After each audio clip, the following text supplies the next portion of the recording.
Hey guys, tonight we journey into a corner of Greek mythology you've almost definitely never heard of, mainly because it was swept under the celestial rug by a few embarrassed gods and an incredibly vain man.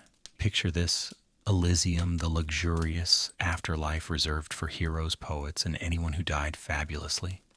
Marble colonnades stretch as far as your drowsy eyes can see. Warm springs bubble up from crystal grottos, and winged masseuses whisper compliments while rubbing ambrosia into your spine. Idyllic, right? Except tonight that serenity is leaking, literally. You've been summoned to Elysium by Hermes himself, not for a party or a riddle, but for a plumbing crisis. The central fountains are misbehaving. The water in the pool of eternal reflection has begun swirling counterclockwise, which is deeply unsettling for the gods of order. And don't even get started on the mood in the bathhouse of the blessed. The steam isn't rising symmetrically, and someone swears they saw a ripple frown. You probably won't survive this if you're the type who needs your faucet to stop dripping before you can sleep.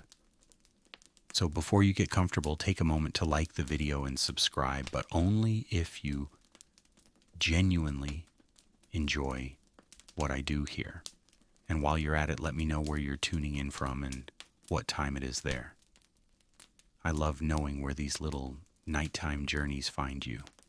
Now dim the lights, maybe turn on a fan for that soft background hum, and let's ease into tonight's journey together.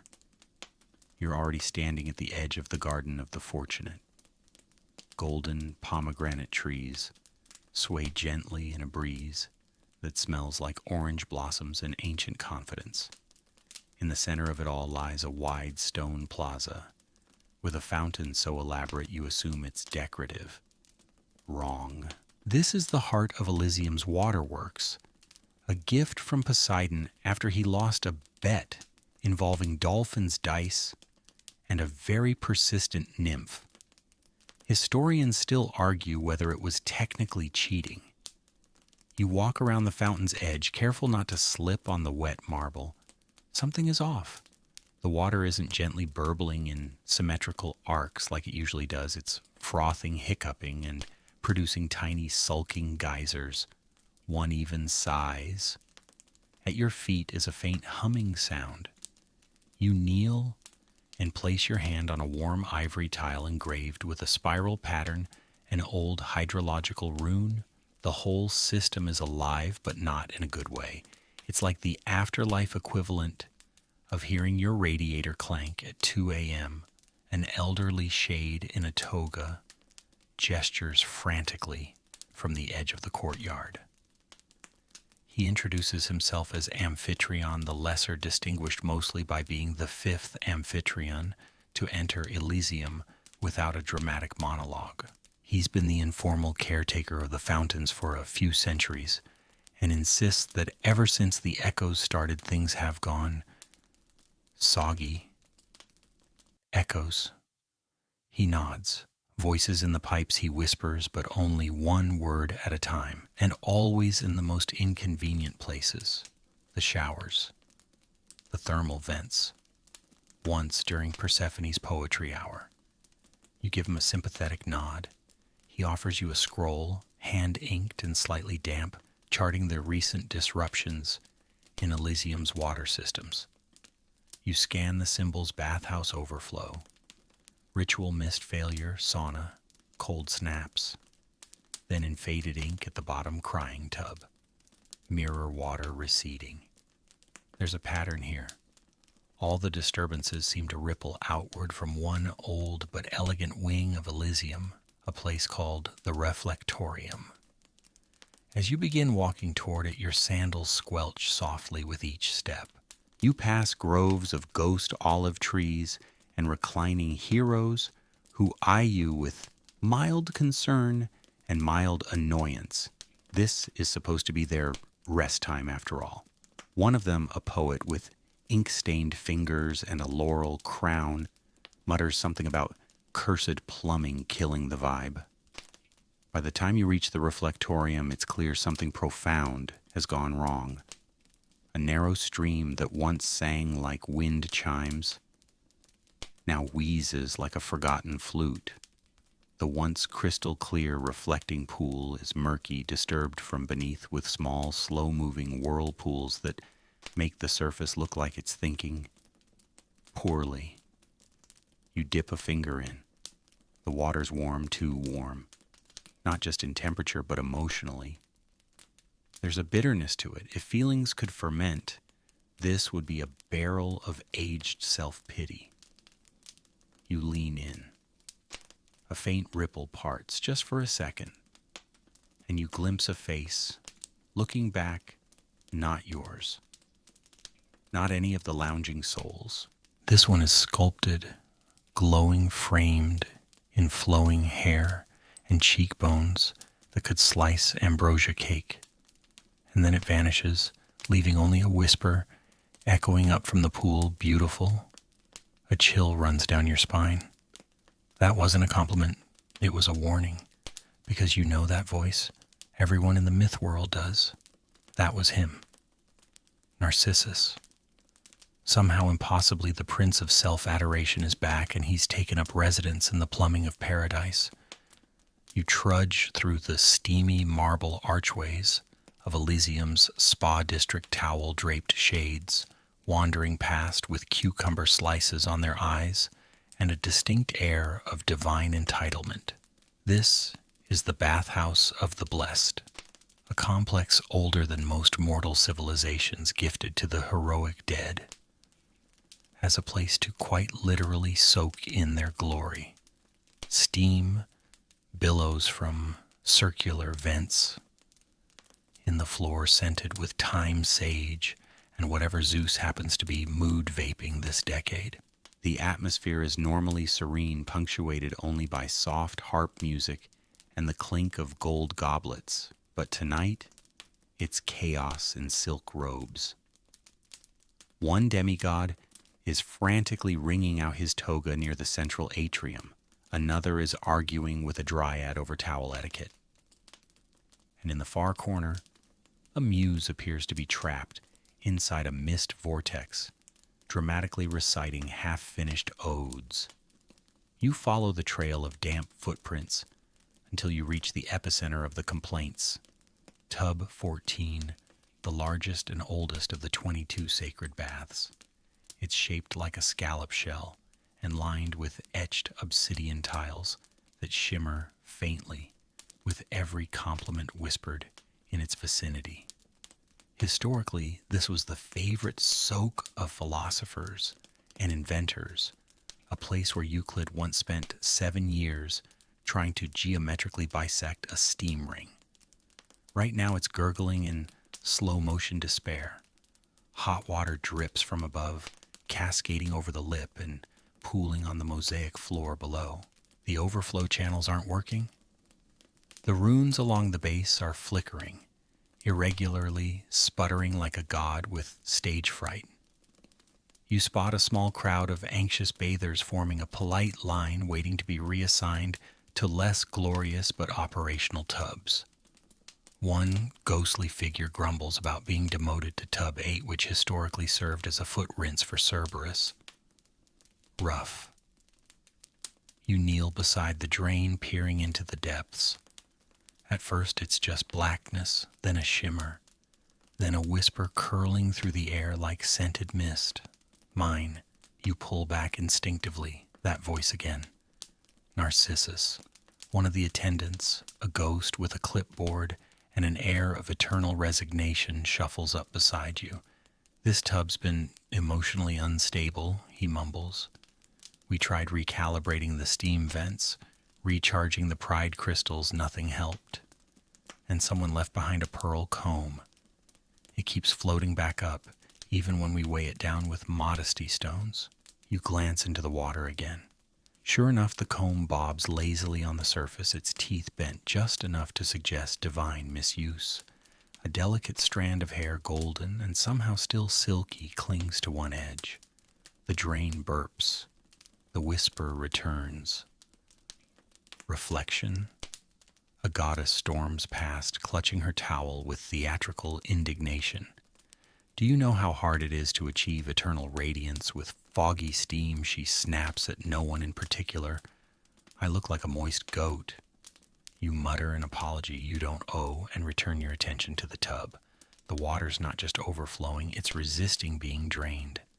You poke it with the golden comb, and it trembles in protest. This isn't just bad plumbing, it's possession. Emotional plumbing possession. A category of mythological malfunction you were hoping to avoid. You remember Amphitrion's scroll, the whispering pipes, the asymmetrical mist, the echo that interrupted Persephone's poetry. These symptoms don't just happen. They point to something or someone actively manipulating the flow of energy here. A ripple disturbs the water's surface again, and this time it doesn't fade. A face appears briefly half submerged. Not Narcissus. Echo. Her eyes hollow but expressive flicker in recognition. Her lips move but no sound comes. She mouths a word slowly, deliberately. Trapped. And then she's gone. Now you're sweating and not from the heat. Echo is still here, somehow caught between this plane and another, and it seems she's using the bathhouse pipes as her own personal intercom. The only thing more melodramatic than a tragic love story is a tragic plumbing subplot. You stand and wipe your hands on the nearest golden towel, which hisses at you in disapproval. No one ever mentioned towel enchantments in myth class. Suddenly the overhead lanterns flicker, and the entire spa shudders softly but unmistakably. The crowd gasps. From somewhere behind the marble columns, a deep, resonant voice rumbles, almost sulking. They don't see me. The room falls silent. Even the harp stops mid-arpeggio. You look toward the nearest steam vent. The mist now rises in a single, tightly coiled column. At the top, a swirl, a vortex, and inside it, just barely visible, the outline of a man's face, eternally youthful, tragically perfect, and profoundly annoyed. Narcissus has upgraded from ponds to plumbing. And now he's using Elysium's entire hydrotherapy system as a network of mirrors. Which, come to think of it, makes perfect sense. If you were cursed to only see yourself and never feel seen, wouldn't you eventually become the world's most beautiful clog? Historians still argue whether Elysium's water systems were ever meant to accommodate divine narcissism. Most suggest not. One fringe theory even claims Tub 14 was the original mirror pool, where Narcissus fell in but was later relocated here during an underworld renovation in 123 BCE. It sounds absurd, but given what you're seeing, it might just be accurate. You sigh. This isn't just a blockage, it's a mythological infestation. And if Echo's trying to reach out, then maybe there's still a way to talk him down. But first, you'll need to find the original leak, the point where this whole self-obsessed cascade began. You dry your hands, crack your knuckles, and turn toward the source of the steam. It's time to trace this plumbing nightmare back to its mythical roots. You exit the bathhouse with damp footsteps and a head full of questions. Echo's appearance lingers in your mind like a fading scent, fragrant with longing, soft with regret. Somewhere beneath all these polished marble slabs and haughty footbaths lies a forgotten corridor, maybe even a ruptured pipe that holds the origin of this divine blockage. You just have to follow the trail, literally. It begins with a whisper, no, a drip. You turn your head and there it is again, a soft plink plink, echoing through the ivy-covered arcade at the far edge of the bathing complex. The sound doesn't match the rhythm of the fountains nor the ambient humidity of Elysium. This is rogue water, mysterious water, possibly vengeful water. You follow it. The corridor is dimly lit by orbs that hover gently just above head height. They glow in soft blues and golds, the kind of lighting designed to flatter everyone's jawline, even the chinless philosophers. As you descend deeper, the tile underfoot changes from pristine marble to damp limestone slick with algae. The air turns cooler. The scent of time gives way to wet moss and something fainter, sweeter lavender maybe, or emotional instability. The corridor narrows, and eventually you reach a curved doorway carved with ancient script. You squint at the inscription, "Here speaks what is never said." Classic echo branding. You step inside. The tunnel is low and arching, lined with stone bricks that have absorbed centuries of soft-spoken heartbreak. The water here is shallow, trickling between your feet like a whisper moving sideways. As you walk, you notice the acoustics change. Every footstep returns to you in fragments, like you're being mimicked by a shy chorus. Step, tep, ep. It would be eerie if it weren't also weirdly polite. You stop suddenly. Up ahead there's a puddle. Not just any puddle, this one glows. Crouching down, you see it's not water from this world. The surface shimmers like liquid silver.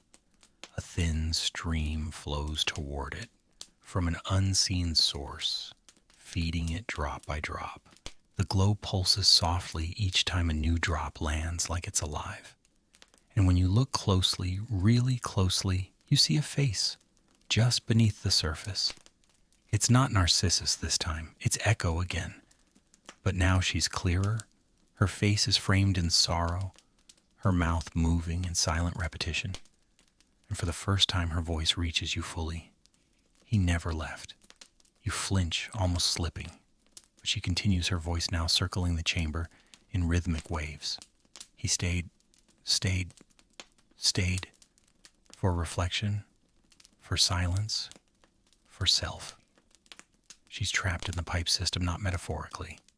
Actually, spiritually, acoustically. You glance at the walls and notice tiny spirals etched along the brick sound runes. The ancients built this passage to carry more than water. It was meant to carry memory, whispered truths, regrets too fragile to survive the upper world. Echo, poor Echo, became part of the infrastructure. You whisper back hesitantly where the chamber stills. And then follow the song, of course. Of course it would be a song. Echo always was dramatic. You continue forward, and the corridor splits into three. One path is dry and cobwebbed, clearly neglected. One is flooded ankle deep, the water shimmering blue. And one sings. It's subtle, a hum more than a melody, a vibration in the air that tickles your ear hairs and makes your molars buzz. You follow it, naturally. The path spirals downward deeper into the plumbing system. The bricks here are older, rougher, less concerned with aesthetic. You pass a rusted valve labeled Arrogance Pressure Release, which is somehow still leaking. Then a sign reading Authorized Nymphs Only, scratched out with what appears to be a trident. You're close. The tunnel widens into a cavern, its ceiling glittering with ancient mineral deposits. In the center is a golden drain shaped like a lyre, and around it broken pipes coil like the tendrils of a very stylish octopus. Water drips from every surface and the song grows louder. Not beautiful exactly, but oddly captivating. It's a melody that feels like it's trying to remember itself. You lean in, peering into the lyre drain, and suddenly a burst of steam hisses out, followed by a single word. Narcissus again. The sound is accompanied by a sudden blast of hot air scented unmistakably with rose oil and pride. It hits your face like a scented slap. You stumble back, eyes watering, and try to steady your breath. Behind the drain, hidden in shadow, a small laurel shrub trembles, which is strange because nothing else in here moves. You approach it. The leaves are half golden, half wilted, like it can't decide whether to flourish or die. Its roots curl into the cracks of the floor, wrapping around broken tiles that spell out barely reflection. You whisper, "Did you see him?" The plant rustles, not in wind, but in memory. It releases a spore, a glittering puff that floats toward you and settles into the air like a hologram. And then you see it. Narcissus. Still young, still impossibly beautiful, crouching beside a pool not unlike this one, but there's no water left in it. He's peering into a mirror made of mist, whispering to it. Not to his reflection, but to echoes. And he says, "If I look long enough, maybe she'll say something different." Historians still argue whether Narcissus ever truly loved anyone beyond his own image. But this suggests a different wound, a refusal to let go. Not just vanity, but obsession. The desperate hope that repetition might finally change its meaning. The hologram fades. The laurel shrub wilts back into stillness. You kneel beside the lyre drain, brushing away sediment. There's a warmth here. Not physical, but emotional. Narcissus has lodged himself into this space like a virus in the afterlife's operating system. You have to keep going. Because now you know this isn't just about water or plumbing or even vanity. It's about someone who got lost in a loop and the echo that wouldn't let him forget. You rise from the glowing lyre drain with stiff knees and a damp elbow staring at the intricate pattern of cracks radiating outward like an ancient spiderweb. Every fracture tells a story, some of neglect, others of pressure, and one particularly dramatic crack that clearly says a very handsome man sat here too long. The trail of water continues, weaving off through a narrow corridor lined with mineral scales and whispering echoes. You follow it, ducking beneath a low arch where the stone ceiling drips with condensation, occasionally hitting you directly in the eye with unnerving precision. You mutter something unkind about divine plumbing and keep walking. This part of Elysium's understructure isn't part of the tour. You're officially off-map now in a section so old that even the muses gave up writing poetry about it. The walls are rough-cut, moss-laced, and faintly shimmering with a faint blue glow, bioluminescent algae known only to thrive in emotionally charged environments. Fringe scholars believe this particular strain only appears in areas of unspoken longing. You'll take their word for it. Up ahead you hear a soft gurgle, not the angry tantrum of an overworked steam vent or the hiss of a cursed tub. This is something gentle, like a stream quietly apologizing for being inconvenient. You round a corner and find yourself in a mossy grotto. At its center, a golden drain, half submerged in a shallow pool of water so still it might be glass. The drain is in the shape of a lyre again, but this one is larger, more ornate. The strings of the lyre ripple slightly, creating gentle vibrations on the water's surface. Above it, etched into the stone wall, is a phrase that you can only read because the water reflects it in reverse. Who sees only the surface, never sees. As you stare into the still water, your own face begins to blur. Not from any real distortion, but because another face starts to surface beneath it. It's him, Narcissus, again. He doesn't speak, but his eyes look directly at you through the water, blinking slowly, like someone waking from a 1,000-year nap. His expression is not angry. It's not even sad. It's expectant. You lean closer. The air hums. The lyre vibrates beneath you. And then the silence is broken by a voice in the pipes. Not Narcissus, not Echo. It's Pan, the minor god of pastoral panic and terrible instrument playing. Oi! He shouts through a corroded pipe embedded in the ceiling. You down there, someone's been messing with the sacred acoustics. We've got nymphs performing accidental slam poetry in the orchards. You shout back, I'm trying to find the source of the blockage. He snorts. Try the emotional kind. That's always where it starts. The pipe hisses closed. You shake your head and return to the pool. The drain is pulsing now, as if it senses your presence. You reach into your satchel and pull out the golden comb you found in the bathhouse. It still shimmers faintly warm to the touch. You place it gently into the water. The moment it touches the surface, the pool shivers. A ripple spreads outward, carrying the comb toward the center where it settles, across the lyre's strings. For a moment, the room goes still. Then music. Soft, mournful, and maddeningly repetitive. The kind of melody that you can't help but hum under your breath, even though you've never heard it before. The water begins to swirl gently, and the image of Narcissus becomes clearer. This time he speaks. You're not her. You blink. No. She never says anything new. You hesitate. She can't. I waited. Too long. I thought if I stayed, she would change.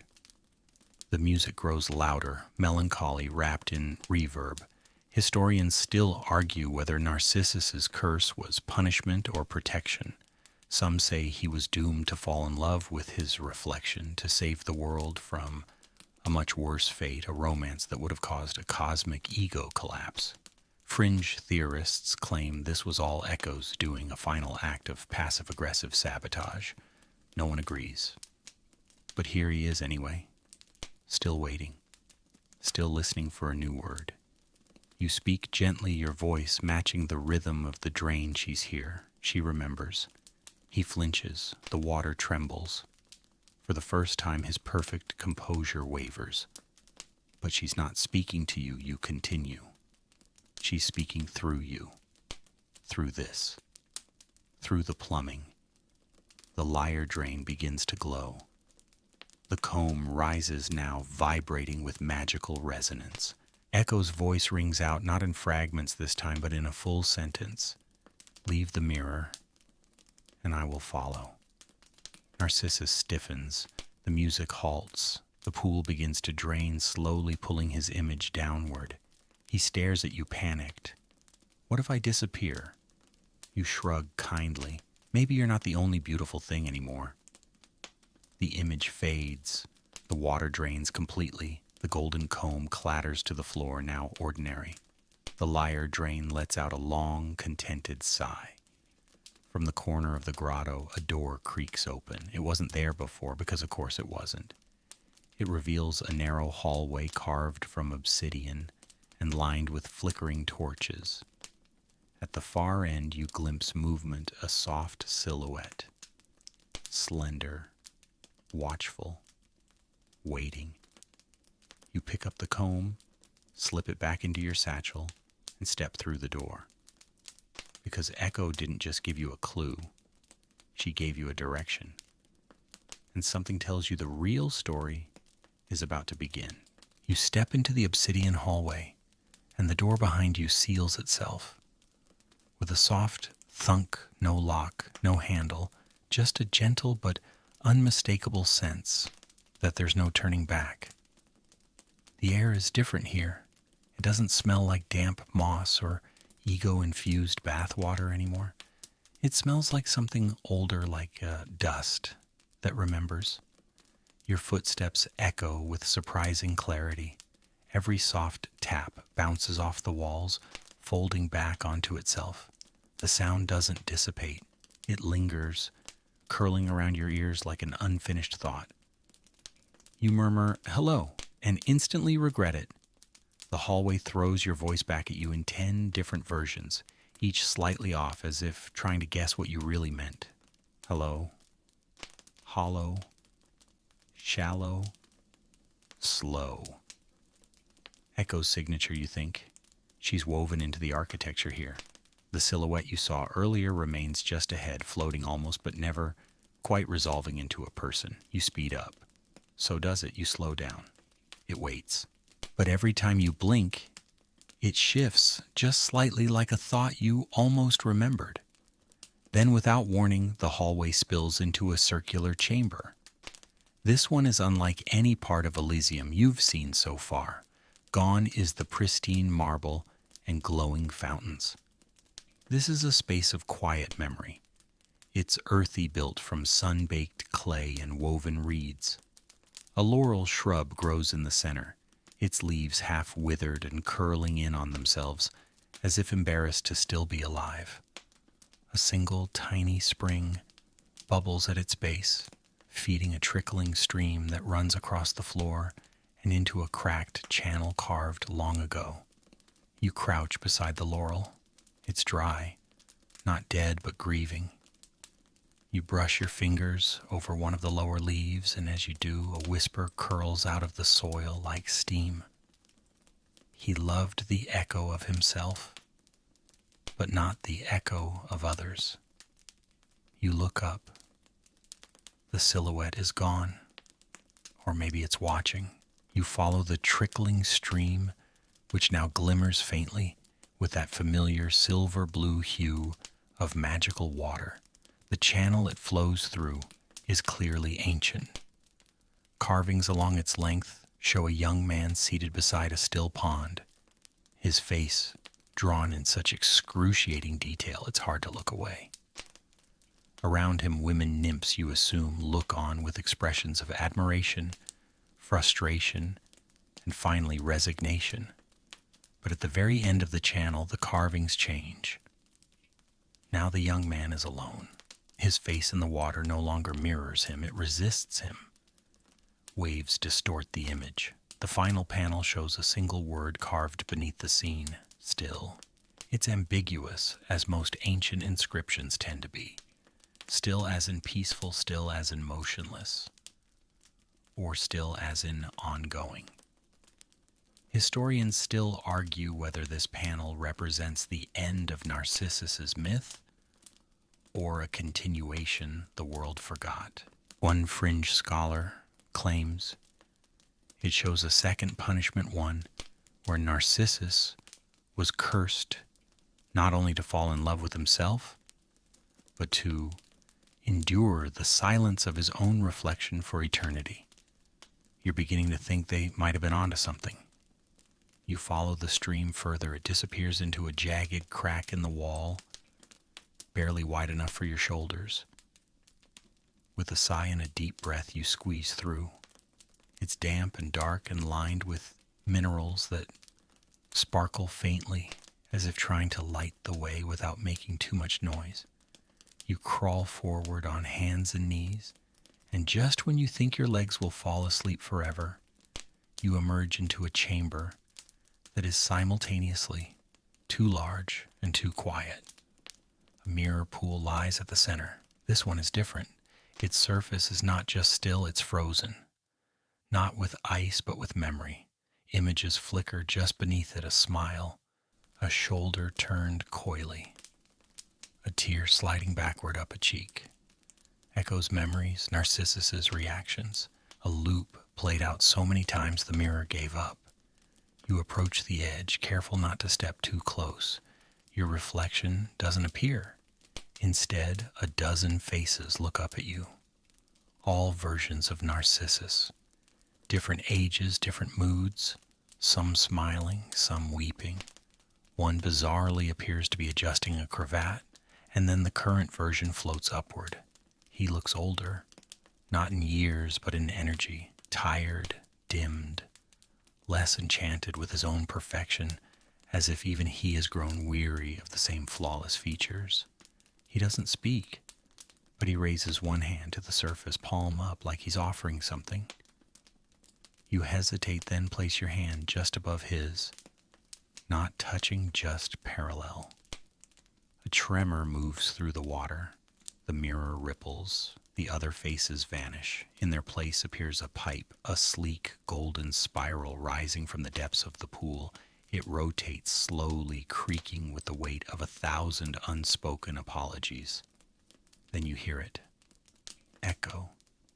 Not a whisper, not a stutter, a voice, whole, wry, dry as old wine. Oh, you're new? You nearly fall into the pool. You can talk. The voice laughs. Talk, darling. I've been monologuing in pipes for centuries. No one ever listens. Why now? Because you brought the comb, and because he's finally quiet, you look down. Narcissus's face is still, not gone, not banished, just listening. You can free him, you ask. Echo's voice sighs, not in sadness, but in relief. No, but you can. You blink. How pause. You have to unsee him. You try to make sense of it, but the chamber begins to fade around you. The water starts to flow again. The mirror becomes a stream. The images dissolve.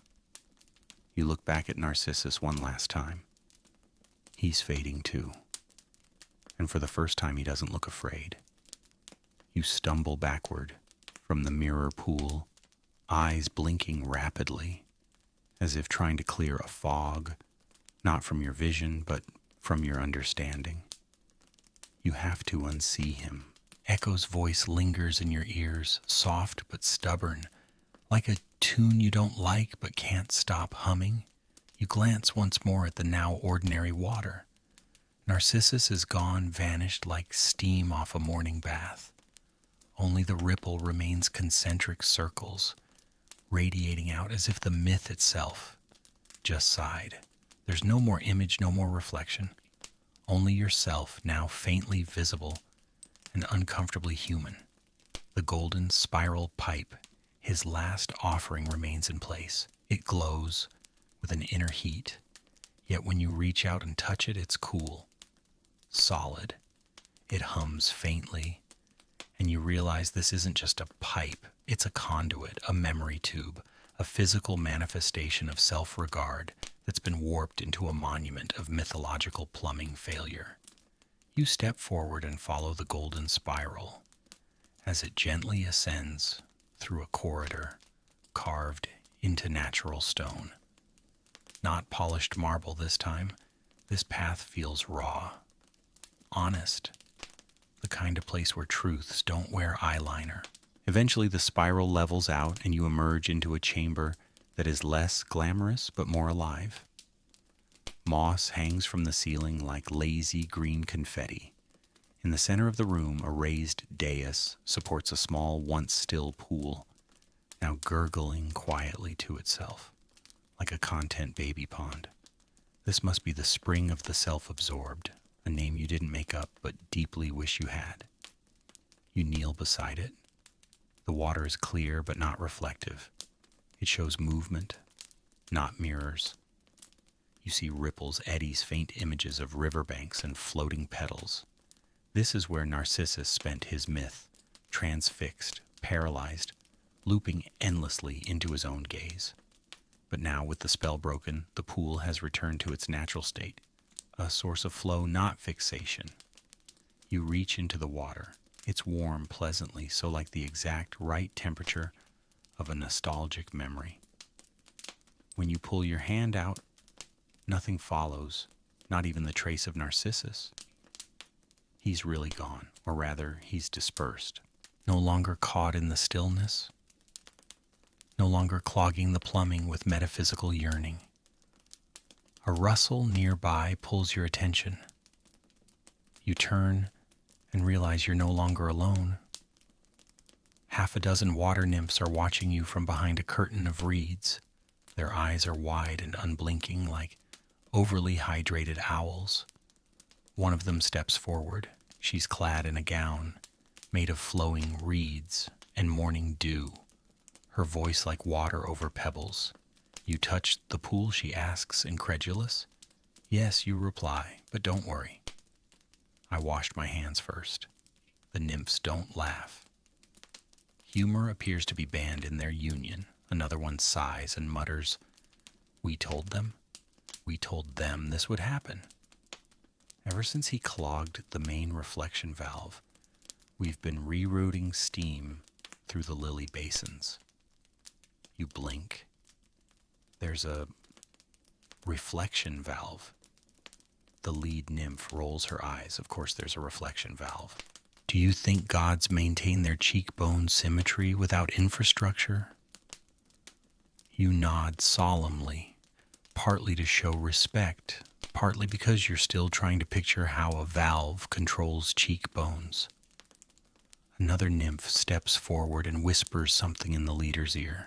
She nods gravely, then turns to you. There's a problem.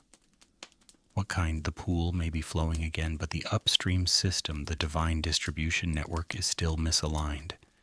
We think he rerouted it. Rerouted it? Yes, she says flatly. To reflect only him. You stare at her. You're telling me Narcissus hacked the afterlife's water system, so that all reflections led back to him. She nods. Even the fog in Aphrodite's mirror now smells like his shampoo. Historians still argue whether this level of metaphysical sabotage was truly possible in the Elysium blueprints. Some claim only Hephaestus could have built such a bypass, while fringe theorists suggest that the reflectorium is actually sentient and was merely humoring Narcissus out of boredom. Either way, the result was the same. Elysium's water meant to nourish and reflect. All souls got rerouted into a single loop of admiration. And you're the poor soul sent to uncurl the drain. The nymph gestures toward a moss-covered hatch near the pool. Through there lies the core aqueduct. If you're going to fix this, you need to reach the source node. You peek at the hatch. It's damp, glowing faintly, making a suspicious gurgling noise that could mean welcome or beware. What happens if I don't fix it, you ask? The nymphs glance at each other. One mutters something about permanent spa closure. Another sighs eternal humidity, but the most senior one answers plainly. Then all of Elysium will reflect only Narcissus, forever. No other soul. No memories, no echo. You nod grimly and step toward the hatch. As you place your hand on it, the entire spring lets out a tiny, grateful burp. You take that as a good sign. Then you open the hatch. A wave of warm mist rushes out. It smells like overripe lilies and scented insecurity. You duck inside the path ahead, dark, but pulling you forward. You don't know what you'll find at the source node, but one thing's certain. You're about to meet the plumbing system's inner narcissist. You descend into the hatch with a cautious step and a half-hearted prayer that none of this leads to another scented steam explosion. The passage narrows quickly, curling downward in a spiral, like you're being gently flushed through the emotional U-bend of the mythological afterlife. The mist clings to you, thick and humid, carrying with it the faint notes of rosewater, sandalwood, and oddly pomade. Your sandals squelch against ancient tile as the slope levels out, revealing a vaulted chamber half submerged in shallow, shimmering water.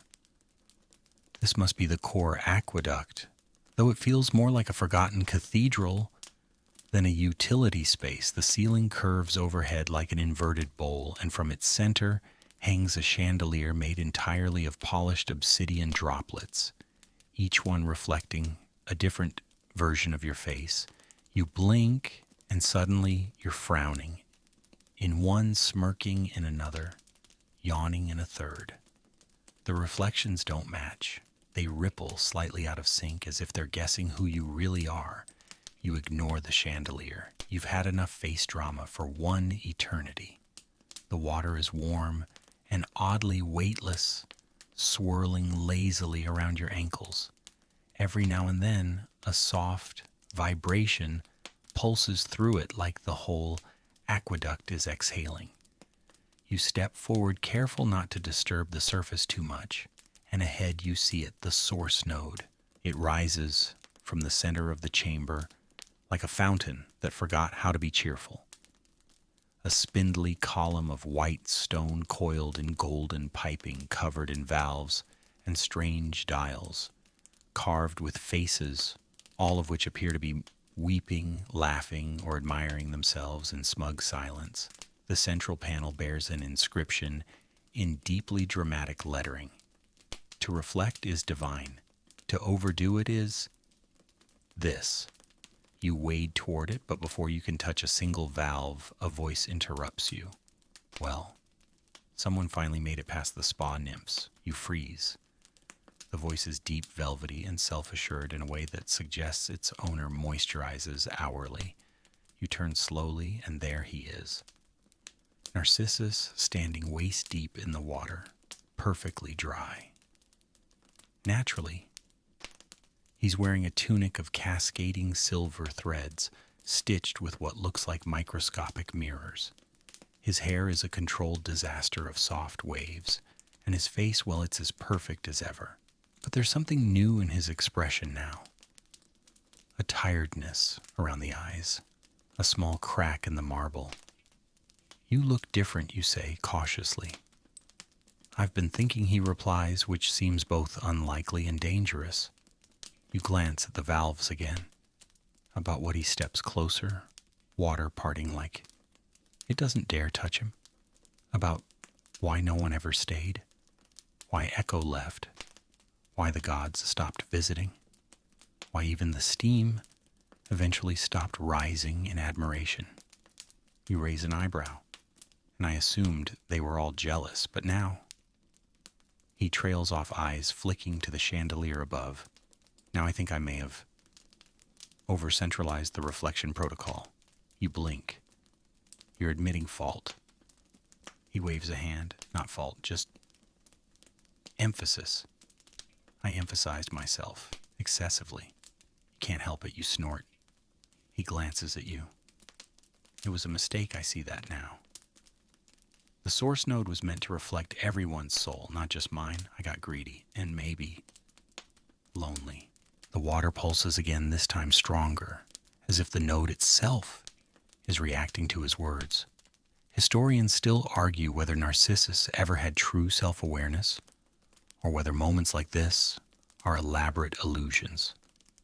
Some claim his ego was so vast, it developed its own emotional spectrum. Fringe scholars suggest this version of him is a construct, a sentient ripple left behind when the original Narcissus merged with the pool. Either way, the man standing before you seems real enough. You gesture to the node, then help me fix it. He hesitates. I can't. Why not? He turns to face the wall where 1,000 smaller mirrors are embedded in the stone. Each one holds a fragment of his image, his eye in one, his jaw in another, the faint curve of his smirk in a third. I'm in all of it now. To restore the network, someone has to reroute it manually. Someone who isn't entangled.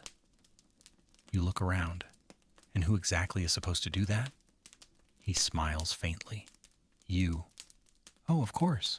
Because who else but a mortal with no reflection magic, zero plumbing qualifications, and a decent sense of sarcasm would be chosen to recalibrate the divine aqueducts of Elysium. Narcissus gestures to a panel on the source node. This valve controls the mirror memory loop.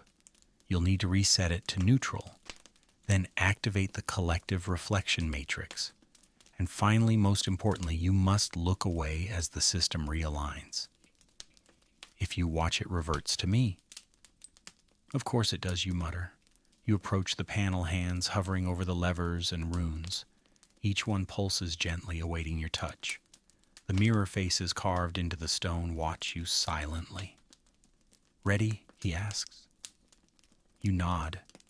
You grab the first lever mirror memory loop and yank it down. A gust of cool air shoots upward, spinning the chandelier wildly. The reflections inside it flicker, merge, and dissolve. You flip the next collective reflection matrix. The water around you begins to swirl counterclockwise, forming delicate whirlpools that hum in different keys. It's beautiful and oddly musical. And now the final step. You turn your back. Behind you the chamber glows. There's a soft thunderclap, a spiritual plumbing reset maybe, and then the sound of dozens, hundreds, thousands of voices laughing, sighing, whispering, exhaling. Not Echo's voice, not Narcissus's, everyone's. Elysium is reflecting again. When you turn back, Narcissus is gone, but on the wall in place of the mirrors is a single tile carved into it. To be seen is lovely, to see is divine. You step back soaking wet and spiritually exhausted, but just a little bit lighter. You back away slowly from the source node, its newly awakened glow casting soft ripples of golden light over the chamber walls. The water settles around your ankles, warm now, in a comforting way, like it's thanking you, though. To be fair, it might just be residual divine radiance leaking out of the pipes. As you step onto the curved ramp that spirals upward from the core, the air begins to change. No longer thick with narcissistic fog or melancholy echoes, the atmosphere feels lighter, clearer, like a deep breath after years of sighing. You climb steadily each step, accompanied by the faintest sound of running water that seems to harmonize with your movement like the aqueducts themselves are humming in contentment. Eventually you emerge into a new chamber. Unlike the somber elegance of the source node, this space feels utilitarian, the hydraulic nerve center of Elysium. Pipes snake along every surface, some ancient and mossy others gleaming with divine metalwork. Levers, dials, and rotating crystal gauges blink and shimmer, each labeled in ancient runes that somehow translate directly into passive-aggressive plumbing notes. One reads, "If this valve leaks again, it's your fault, Zeus." Another, "Do not attempt to adjust this setting during Mercury retrograde." And then there's the biggest sign mounted proudly above the central control panel in golden script. Divine reflection, flow, do not overdose. Wise words. A group of satyrs, short, shirtless, and visibly confused by the concept of maintenance, are gathered near the back of the room, trying to reroute a copper pipe using what appears to be a piece of twine and a ladle. You watch in quiet horror as one of them mutters, "It's fine, just jam it in and see what happens." You clear your throat. The lead satyr turns pauses mid-ladle and breaks into a relieved grin. "Hey, you're the mortal from upstairs. Yeah, the one who unstuck Narcissus." You nod, brushing mist from your sleeves. "That's me." The satyrs erupt in scattered applause, which somehow includes a slide whistle and what sounds suspiciously like goat-based beatboxing. One of them tosses you a damp towel and says, "You just saved bath time for all of Elysium. We thought we were going to have to go dry for eternity." Another satyr adds solemnly, "No steam, no self-worth." You quickly become an honorary member of their plumbing crew, or at least a supervisor by default. They show you a scroll covered in crude diagrams of the aqueduct heartline, which feeds divine water to every pleasure fountain, steam spa, and sacred mirror across the Blessed Isles. According to their records, and an impressively detailed doodle of an overflowing bidet, the main convergence point for all these systems lies just ahead a massive valve chamber known as the mirror mouth. You follow them down a passage lit with hanging lanterns filled with glowing fish. Each fish blinks in time with the water pressure fluctuations, which would be very cute if they didn't all look deeply judgmental. The mirror mouth room is exactly what it sounds like, a giant gaping orifice in the stone floor shaped like a stylized human mouth with mirrored teeth and an engraved tongue that looks suspiciously like a slip-resistant ramp. Around its edges are hundreds of miniature pipes feeding into it from every angle. The satyrs are clearly in over their heads. Several pipes are sputtering glitter, one is leaking scented foam, and another appears to be venting pure, existential dread. You point at it. Is that supposed to be doing that? The lead satyr shrugs. Unclear. It's labeled Nietzschean hot water, so we try not to touch it. You step forward and examine the central control panel. It's been recently reconfigured clumsily. The knobs are all set to maximum admiration, the levers jammed towards self-reflective steam, and one dial is literally broken with Narcissus's initials scratched into it. You roll up your sleeves, plant your feet, and begin the reset sequence. First, you return the admiration flow to neutral. The mirrored teeth dim slightly, which is both metaphorical and deeply unsettling. Then you recenter the vanity valve, which requires whispering 5 compliments into the pipe before cranking it left. You mumble you have a very symmetrical control layout, and the valve releases a pleased hiss. Finally, you hit the overflow reversal lever, which had been set to infinite selfie loop. The chamber shudders. Pipes realign with a satisfying series of clunk-clunk hiss sounds. The mirror mouth exhales a long breath of mist that smells faintly of self-acceptance and sage. The glowing fish blink in sync. One even gives a tiny thumbs up. Probably. The satyrs cheer again this time, breaking into an impromptu conga line that wraps around a now operational steam vent. You back away slowly, not wanting to get roped into any goat-footed festivities. As you make your way back toward the main corridor, you pass a wall now lit by a steady stream of flowing water.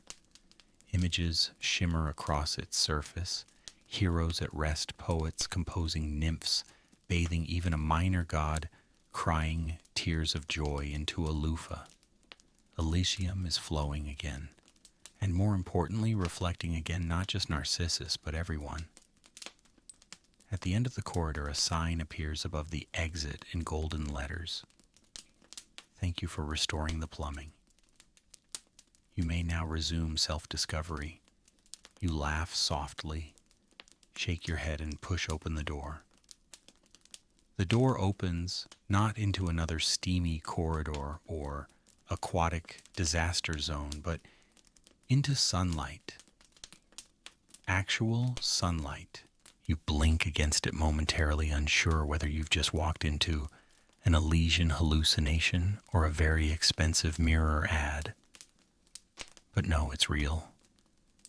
You've emerged into the open-air promenade of Upper Elysium, where the air smells like warm citrus. The clouds resemble casually reclining sheep, and the sky seems to hum contentedly, as if it's pleased with your performance.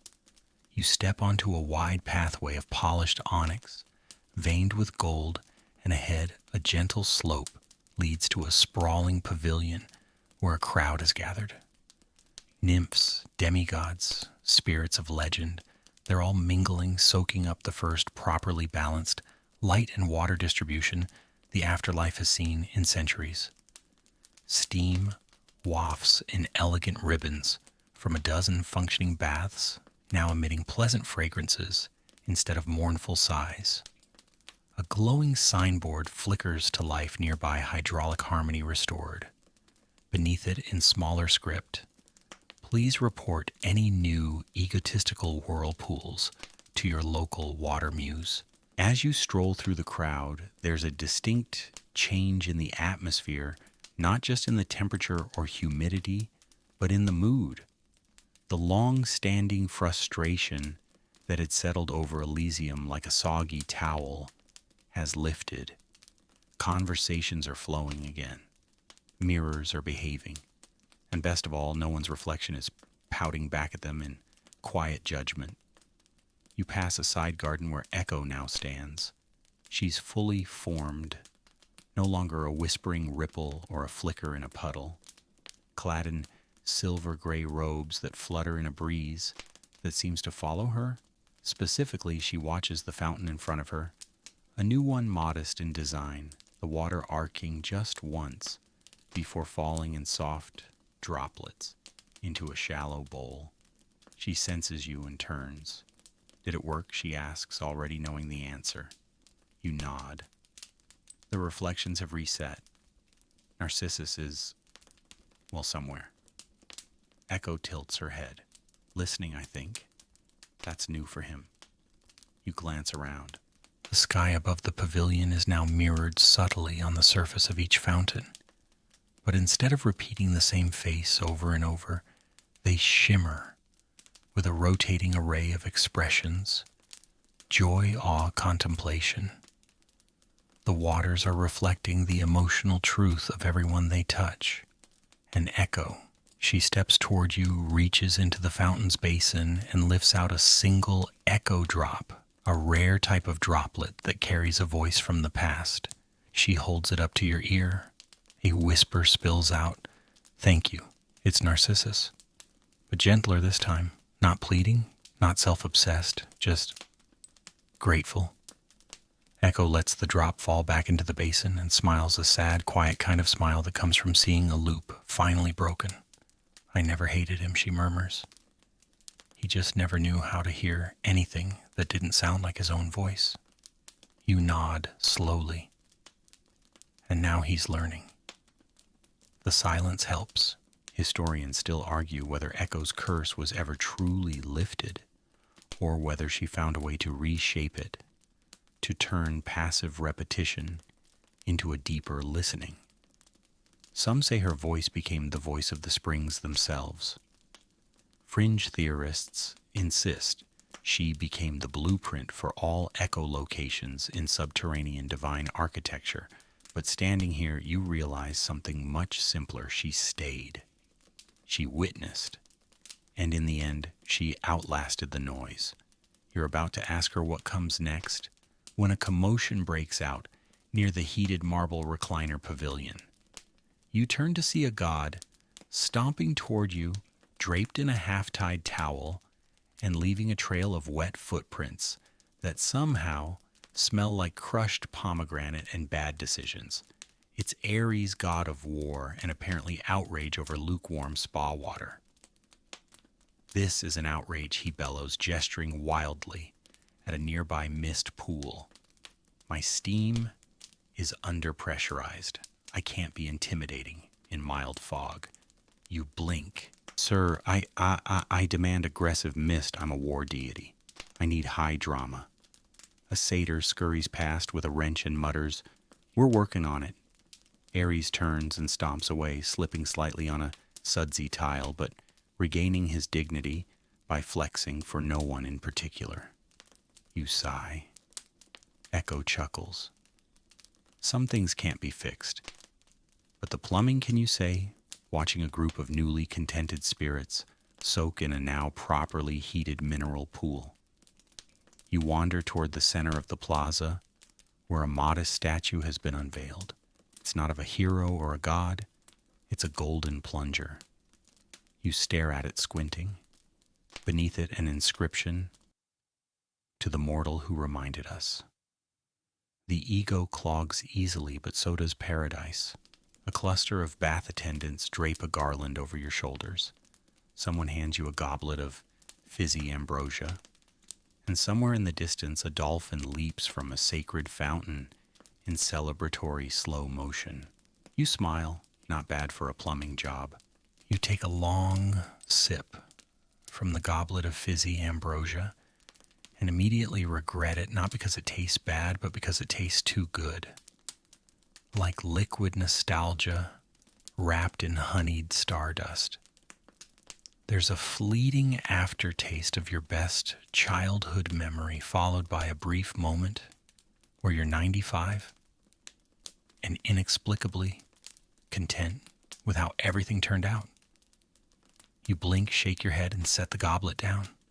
The plaza is still buzzing, though now, in the relaxed way that only Elysium can manage. Shades are sunbathing under drifting clouds shaped like flattering metaphors. The water features are all synchronized again, their flows evenly distributed and absolutely not fixated on anyone's jawline. Even the echo in the distance has stopped sounding like someone murmuring handsome into a well. You stroll away from the golden plunger monument, trying to act normal as someone can act, while being casually worshipped by a towel-clad satyr choir harmonizing a thank you chant in G minor. You pass through a marble colonnade and into a quieter courtyard where a shrine has been erected. It's simple, a basin of still water, a single reed comb floating at its center, and a bronze plaque that reads, "In memory of reflections that never spoke back." You sit by the basin. The water is clear again, reflective but not overwhelming. You see your own face now for the first time in what feels like centuries of myth. Not warped, not glamorized. Just there, you. A little sleep-deprived perhaps, but very real. It's strange how powerful that is. A soft voice drifts in behind you. They say he's gone to Olympus now. You turn to see a familiar figure, its echo now at peace, or something close to it. Her expression is still quiet, but the weariness has faded from her features. She kneels beside you, watching the comb circle lazily in the water. "Gone, you ask?" She nods. "Not vanished? Just upstream? I think the gods offered him a job." You furrow your brow. As what therapy mirror, she replies with a wry smile. You laugh, maybe too loudly. The basin ripples with the sound, but echo doesn't vanish this time. She stays. The truth is, she continues, he never really meant to cause harm. He was just too wrapped in his own image to notice the leaks. You nod. That tracks. Vanity isn't evil. It's just loud. She chuckles, louder than most plumbing. A silence settles between you, the good kind, like soft wool. You watch the water for a while, letting the echo of your own thoughts fade gently. The world feels slower now, softer, like it's giving you time to catch up with yourself. Eventually, Echo stands and dusts off her robe. The bathhouse is opening again tonight. You should go. Will the steam be symmetrical? She grins, perfectly. You wave goodbye, then linger just a little longer at the shrine. You reach out and retrieve the reed comb lighter, then it looks almost warm to the touch. You tuck it into your satchel, unsure whether it's a souvenir or a subtle divine tracking device.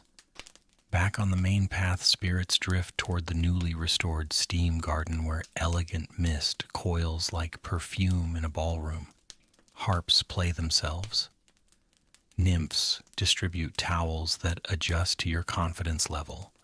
Ares, thankfully, is now distracted by an extremely competitive game of underwater javelin. You step into a side chamber to wash off the metaphorical exhaustion, only to discover a fully functional bidet etched with cryptic Greek instructions and 3 mysterious buttons labeled reflection, introspection, and extra hot. You pick introspection. It turns out to be surprisingly accurate. When you re-emerge, you find yourself handed a small parchment scroll. It's stamped with the royal seal of Hera's bath attendants and simply reads, "You are now certified in divine hydrodynamics. Please do not return." You smirk, fold it neatly, and tuck it into your satchel alongside the comb. You've earned your way out of this myth and hopefully into a very quiet after party. As you make your way toward the Elysium exit gates, you pass a final pool. In it, a single reflection forms, not yours, but Narcissus's. Just his eyes. They look peaceful, unfocused. You don't stop, you don't speak, you don't reflect. You just walk past. Because sometimes the most powerful thing you can do in a world full of mirrors is not look back. The Elysium gates don't creak or groan or shimmer in a flash of dramatic light. They simply open as if the entire realm itself has exhaled and decided you've done enough. You pass through the marble archway into a winding passage flanked by cypress trees and lavender hedges. The path gently slopes downward, as if guiding you, not pushing, not pulling, just escorting. The sandals you're wearing have dried by now, though they still smell vaguely of divine eucalyptus and regret. You glance over your shoulder, half expecting to see someone waving goodbye. Maybe a water nymph dabbing her eyes with a loofah. Maybe Echo with one final sarcastic nod. But the path behind you is empty. Not lonely, just finished. You keep walking. Eventually the lavender gives way to thick moss and cool shade. You've entered a transitional space, the boundary between myth and function, between Elysium's spa district and the underrealms of operational infrastructure. You'd almost forgotten. Paradise still has plumbing, and plumbing still needs maintenance. A fork in the path appears. To the left, a sign reads, Administrative Springs, no swanning. To the right, Reservoir Access, certified mortals only. Well, you did get that scroll with the divine hydrodynamic seal. You pull it out and show it to a nearby column, which surprisingly nods in approval and slides open a hidden doorway. You're not sure why you keep expecting logic here. Inside, you're greeted by a control room that looks like it was designed by a committee of retired philosophers and mildly vengeful engineers. Pipes twist through the walls like metallic vines. Levers line the counters, each marked with increasingly passive-aggressive labels. One reads, Steam, but not too smug. Another, Emergency Ego Drainage. And then there's the largest one of all, the Reflecto Siphon. It's covered in a thin layer of dust. Not because it's unused, but because no one dares use it. The Reflecto Siphon is a myth all its own. According to fringe legend, it was built to purge entire systems of excessive self-regard. One turn of the siphon and the affected waters forget what they were reflecting. A total reset. A spiritual detox. You step closer and read the inscription, Caution will remove all traces of admiration, nostalgia, and particularly flattering lighting. You stare at it for a while. Would Elysium even want such a device working again? Could you imagine the outrage if Aphrodite's bath mirrors suddenly stopped making everyone look 10% more epic? You glance at your reflection in a nearby puddle, just you blinking back. No divine glow, no mythic resonance. You're the only mortal here, which makes you the only one not reflected through history. A funny sort of power that, then you hear it. A tiny drip. Plink, plink. You look up. A valve to your left is leaking. Nothing dramatic, just a gentle, intermittent trickle down the side of a pipe labeled Emotional Runoff Narcissus Line. You kneel beside it.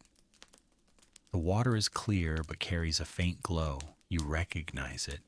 He's still in the system, just barely, no longer clogging the pipes, but not entirely. Gone. A residue. A shimmer of self in the flow. You think of Echo's voice. He's listening now. You reach for a spanner resting nearby, bronze perfectly balanced, engraved with a quote from a minor god of faucets. Every leak starts with longing. You tighten the valve gently, not too much, just enough. The drip slows, then stops. And as it does, the reflecto siphon gives a soft, surprised clink as if acknowledging that maybe it won't be needed this time. You stand and stretch. A nearby wall panel lights up, displaying a slowly rotating map of Elysium's entire water system. The lines now pulse in subtle hues, no longer dominated by shimmering gold, but filled with varied colors flowing gently from one bathhouse to the next, one fountain to another. Balance, not perfection, but movement, shared reflection. You turn to leave, but as you do, you spot a small drawer half open near the control panel. Inside it, a folded towel, monogrammed with an elegantly embroidered N. You pick it up. It's soft, still warm. You don't know how that's possible, but it is. And folded inside it because, of course, there's more as a note. Just 3 words inked in graceful script I see now. You smile. It's enough. You leave the towel where it is. You've got no desire to take souvenirs from a place that finally let go of itself. Back outside, the path continues upward, lit now by small glowing stones embedded in the dirt. Each one pulses faintly underfoot like stepping on sleepy stars. You walk for what feels like hours, but also no time at all. Classic myth pacing. Eventually the landscape shifts again. You're no longer surrounded by pipes and tile and mist. You're on a hillside overlooking Elysium. Below, the fountains sparkle, the mirror pools shimmer, the divine loofahs are in full rotation, and somewhere far off, a very faint, very satisfied splash.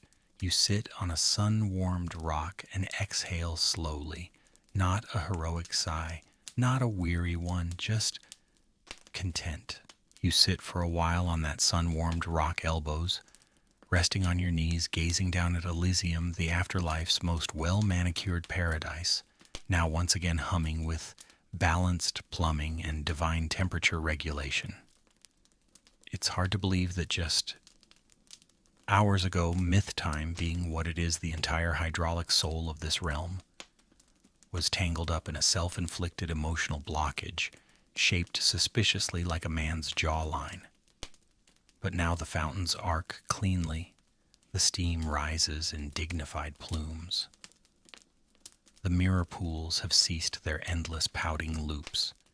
Even the ceremonial loofahs crafted from phoenix down and eternal patience have returned to circulation without passive-aggressive squeaking. You let your eyes drift closed for a moment and breathe in the crisp, citrus-tinged air that always seems to linger in Elysium, like the memory of a perfect morning you once forgot you had. The sandal straps at your ankles are dry now, but they still hold the faintest scent of thyme lavender and extremely judgmental eucalyptus. You stretch, hearing a satisfying pop in your back. Divine or not, you're still mortal, and rise to your feet. The winding path beside you slopes upward into a grove of tall cypress trees and shimmering silver willows, their leaves catching the wind and whispering things you can't quite decipher. They probably gossip. Trees usually do. As you walk, the gravel path crunches softly beneath your feet, each step guided by faintly glowing stones embedded in the ground. These are memory markers, small crystalline beads that pulse gently beneath your steps. According to an old myth, each one contains the last pleasant thought of a soul who made peace with themselves. One fringe historian once claimed that if you step on them in the right order, you'll unlock a song composed by the gods. Others insist they're just footpath jewelry. Either way, they're pretty. You reach a clearing bordered by 3 twisted olive trees, each older than the last, and before you, a gentle stream winds lazily through the grass. This is the rill of recall, and it carries not just water, but impressions. Not memories, not information, just faint emotional echoes like the aftershocks of meaningful moments. The stream is shallow, barely ankle deep, but it's said to remember everyone who ever sat beside it. A smooth stone bench waits near the water's edge, half in shadow, half in sun. You sit, you listen. The rill murmurs. It doesn't babble like a brook. It whispers, it mumbles, it confesses. The sound is soft and strange, and though the words aren't clear, you feel them. Like the way a song's rhythm can move you, even if you don't know the lyrics. It's peaceful. You close your eyes for a moment, letting the stillness wrap around you. Then a shadow falls across your feet.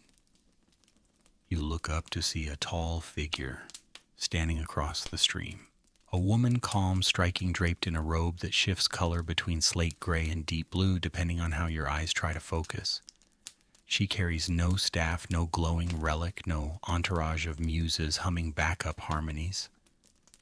Just presence. "You're early?" she says. Her voice is warm but textured, like someone who's never had to shout to be heard. You blink.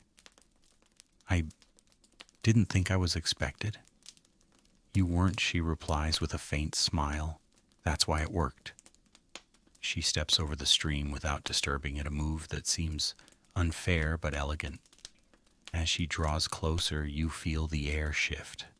Not colder, not warmer, just more aware. She sits beside you without invitation, which somehow feels like the highest compliment.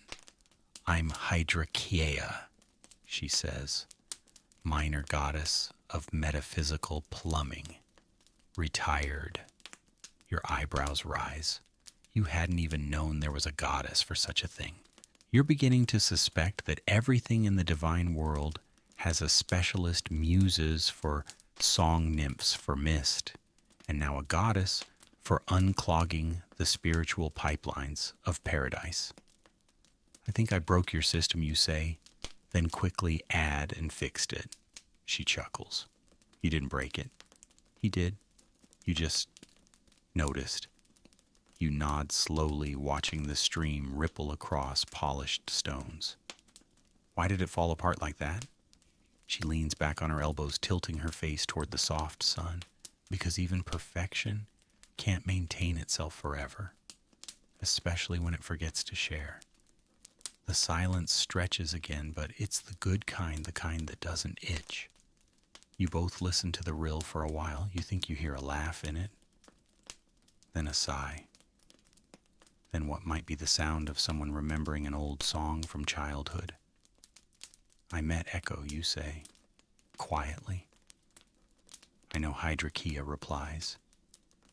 She's been circling this system for centuries, bound to repetition, stuck between expression and imitation, until now. "And Narcissus," you ask. She doesn't answer right away. "Then gone, or changed, or changing. That's enough." You nod. "It is." "I found a leak in the auxiliary valve," you add, still dripping a little ego. She smiles. "It always will." There's no such thing as a truly sealed system when hearts are involved. The stream shifts slightly, catching new light. Will they forget, you ask? That he blocked everything? That she couldn't speak? That paradise started to flood with its own reflection? She shakes her head. They'll remember. But memory fades. Impressions stay. You consider that for a long moment. The water laps gently against your sandals. One of the olive trees drops a leaf into the stream, and it drifts off with perfect, lazy grace. Finally, she stands. "You should go soon. Mortals aren't designed to stay here too long. You'll start forgetting your own edges." You rise beside her.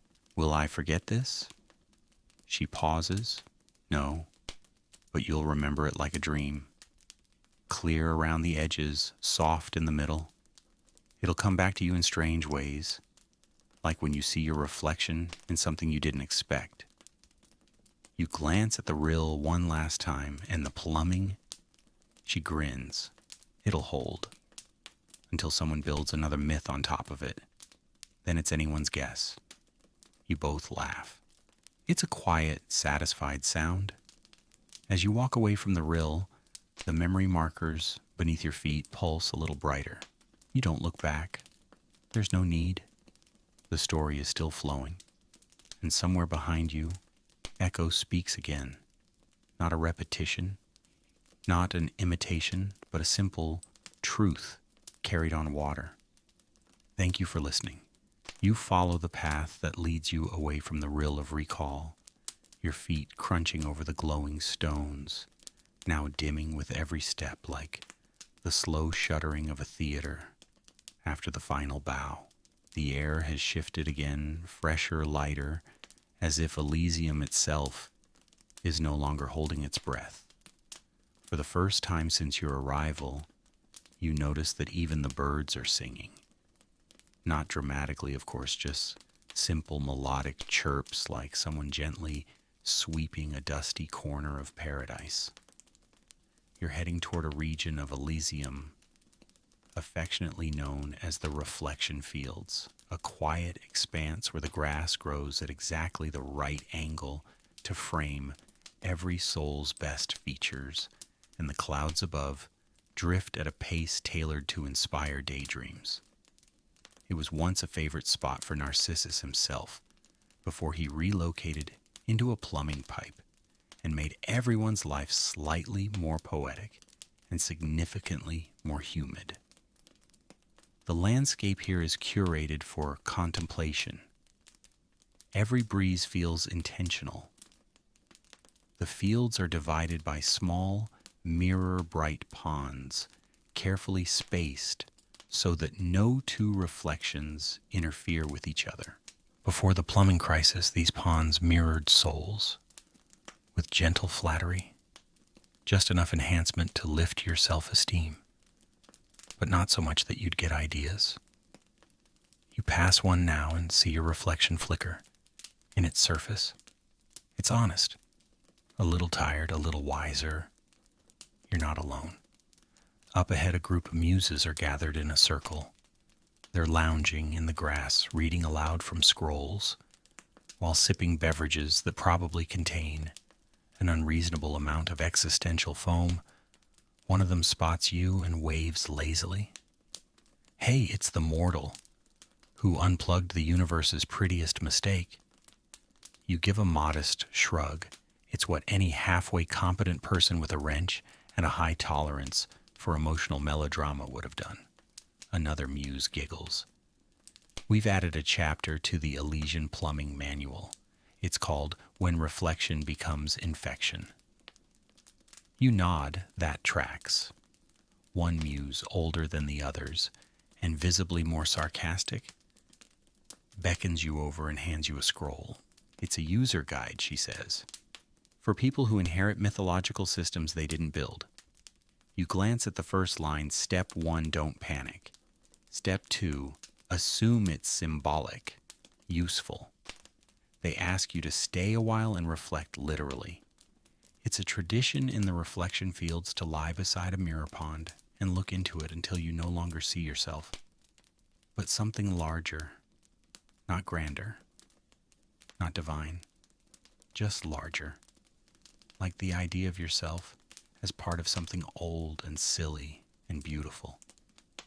You lie down beside one of the smaller pools. Its surface is glass still. For a while you just breathe. The sky floats above you. The grass tickles the underside of your arms. And in the pool your reflection begins to blur. Then shift, then disappear. And in its place nothing, just water. It's one of the rarest moments in Elysium, the moment when even the water doesn't need you to see yourself anymore. A long time passes, probably. Eventually someone clears their throat. You sit up to find a short, impatient man in a velvet waistcoat holding what appears to be a clipboard carved from moonstone. He looks you over and sighs. Ah, the mortal. You're late for your exit debrief. Exit debrief. He sighs louder. Yes, yes. Standard protocol. You've altered a divine flow system, unlooped a myth, and repaired 3 separate emotional infrastructures. There's paperwork. You follow him down a hedge-lined corridor to a small pavilion marked Departures and Mild Regrets. Inside there's a desk. Behind it sits a woman with 8 arms and a disturbingly wide smile. She gestures to a stool. Welcome, please. Verify your mortal status, mythic impact level, and preference for memory formatting upon return to the land of the living. You glance around. The forms are written in riddles. One page asks for the name of your 3rd favorite regret. Another asks you to rank your self-reflections on a scale of Narcissus to Echo. You try your best. At the end of the final scroll, a signature line reads, I agree not to use my plumbing knowledge for world domination unless previously approved by Athena. You pause, then sign. With a whirl of paper and a puff of citrus-scented wind, your satchel is returned to you now, containing a souvenir mug reading, I fixed Elysium. And all I got was this symbolic object. Inside the mug, the comb. Of course, you're escorted outside, where a gentle ferry waits on a stream of light. You climb aboard. There are no oars. It moves as soon as you think about leaving. As you drift down the golden waterway, the sights of Elysium begin to fade, the spas, the fountains, the steam-wrapped arguments. Echo's final words linger behind you like incense. Just before the landscape disappears entirely, you see a statue off to the side, one you hadn't noticed before. It's not of a god or a hero or a muse. It's a faucet. Water drips steadily from its spout into a basin, each drop making a soft, patient sound. Below it, carved into the stone, even the heavens need a plumber. And beneath that, in a language only you seem to understand, thank you for letting things flow again. The ferry glides in total silence except for the occasional plip of a lazy droplet sliding from its wooden hull into the golden water. It doesn't rock. It doesn't bob. It simply moves steady and quiet, like someone humming a song they don't remember learning. As you sit at the bow, the world around you gradually shifts. Elysium's brilliant marble and radiant gardens begin to blur into muted tones. The air cools slightly. The sky fades from divine lavender into something softer, duskier, the color of forgetting. You don't feel panic or sadness, just a quiet ache, like you're leaving behind a well-told story that you're not sure anyone else will believe you lived. The stream begins to narrow, becoming a gentle ribbon weaving between tall reeds and patches of ancient moss. You pass a turtle napping on a flat stone. It raises its head slightly and nods knowingly. Somehow then closes its eyes again. Maybe it used to be a philosopher. Soon you spot a small dock ahead. It's humble, just 2 planks tied together with golden rope bobbing ever so slightly. Standing at the end of it is a man wearing a fishing hat and holding a clipboard. He does not appear divine. In fact, he looks like someone who would argue with a vending machine. Welcome back, he says, without much enthusiasm. Let's process you. You step off the ferry, which immediately vanishes with a polite pop. The man doesn't flinch. He gestures toward a folding chair and hands you a parchment marked Re-entry Debrief. You glance at the top, name, optional soul cleansing preference, steam, cold splash, existential pep talk. Do you wish to remember the smell of Elysium? Yes? No? Only the soap. You fill it out as best you can. He watches you with the expression of someone who has processed too many heroic journeys and not enough vacation requests. As you sign the bottom, he nods. Right then, through the arch. You turn and see an ivy-covered archway, barely tall enough to walk under without ducking. Carved into the stone, return with grace, leave the echo behind. You pause. Behind you, Elysium is just a memory now. Even the reflection fields are gone from view. The air here feels real again, less curated, more honest. You take a deep breath and duck through the arch. Everything goes black. You awaken in a field. Not a mythological one, just grass, dirt, wind, somewhere near what used to be a forest. The sky above you is a gentle gray with a few hopeful clouds drifting east. Birds chirp. A stream murmurs nearby, too shallow for drama. You sit up slowly. Your joints creak, your back protests, and your brain feels like it just tried to store a dream in the wrong drawer. But you're here. Wherever here is, your satchel is still with you. Inside the comb, still warm. Also the scroll stamped with the hydrodynamic seal of Elysium, now inexplicably autographed by a satyr named Larry. And surprise, one packet of eucalyptus bath salts, labeled for mortals who've seen too much. You rise to your feet and take in your surroundings. You're back in the mortal world, but you're different.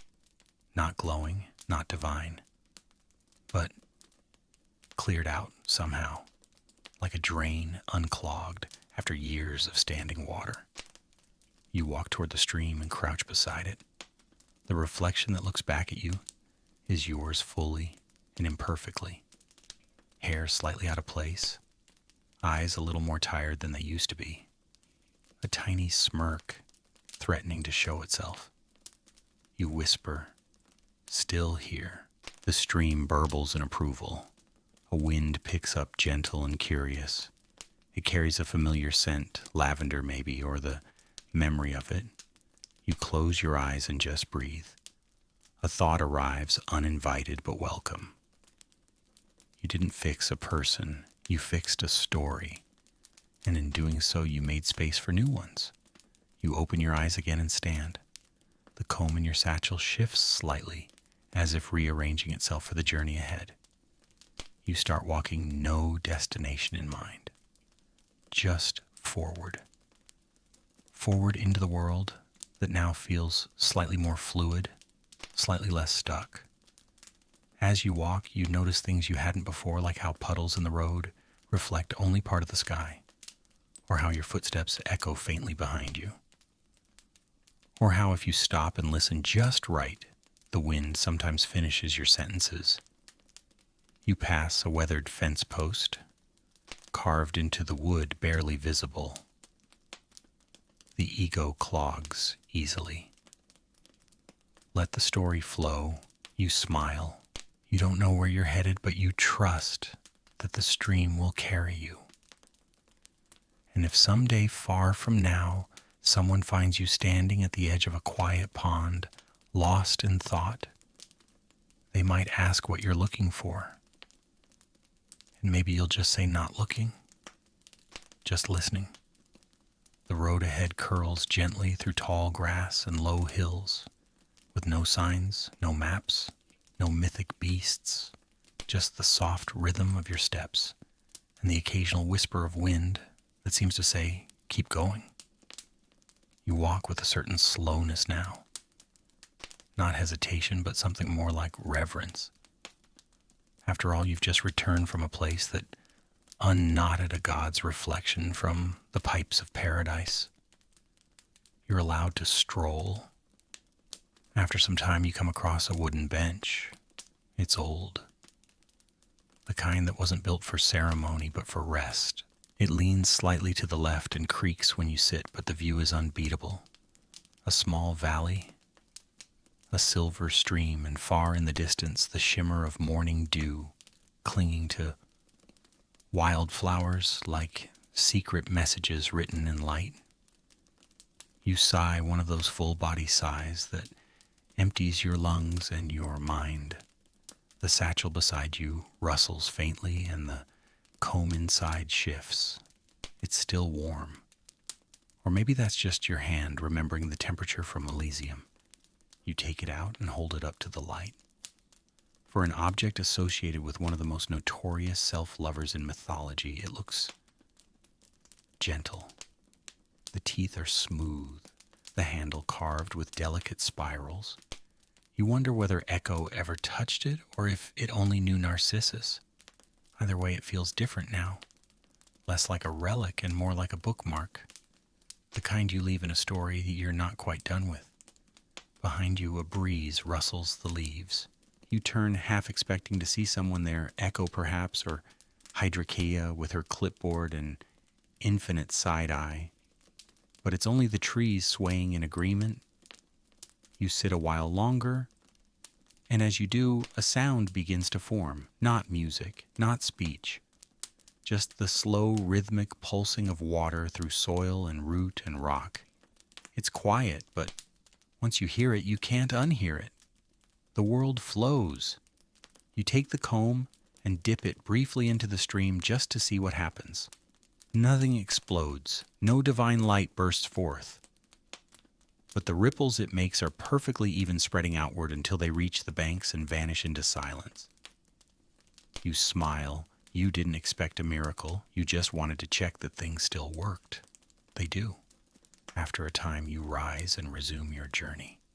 The path now curves through a grove of birch trees, their white trunks lined like a procession of gentle guardians. As you pass between them, you notice small carvings, symbols, initials, even haikus, etched into the bark by other wanderers. One reads, "I left my reflection here. Let me know if you see it." Another, more recently carved, "To see clearly, I had to unsee myself first." You pause, press your palm gently to the bark of one tree, and whisper something you'll never repeat. The tree accepts it with a quiet creak. Trees are good at secrets.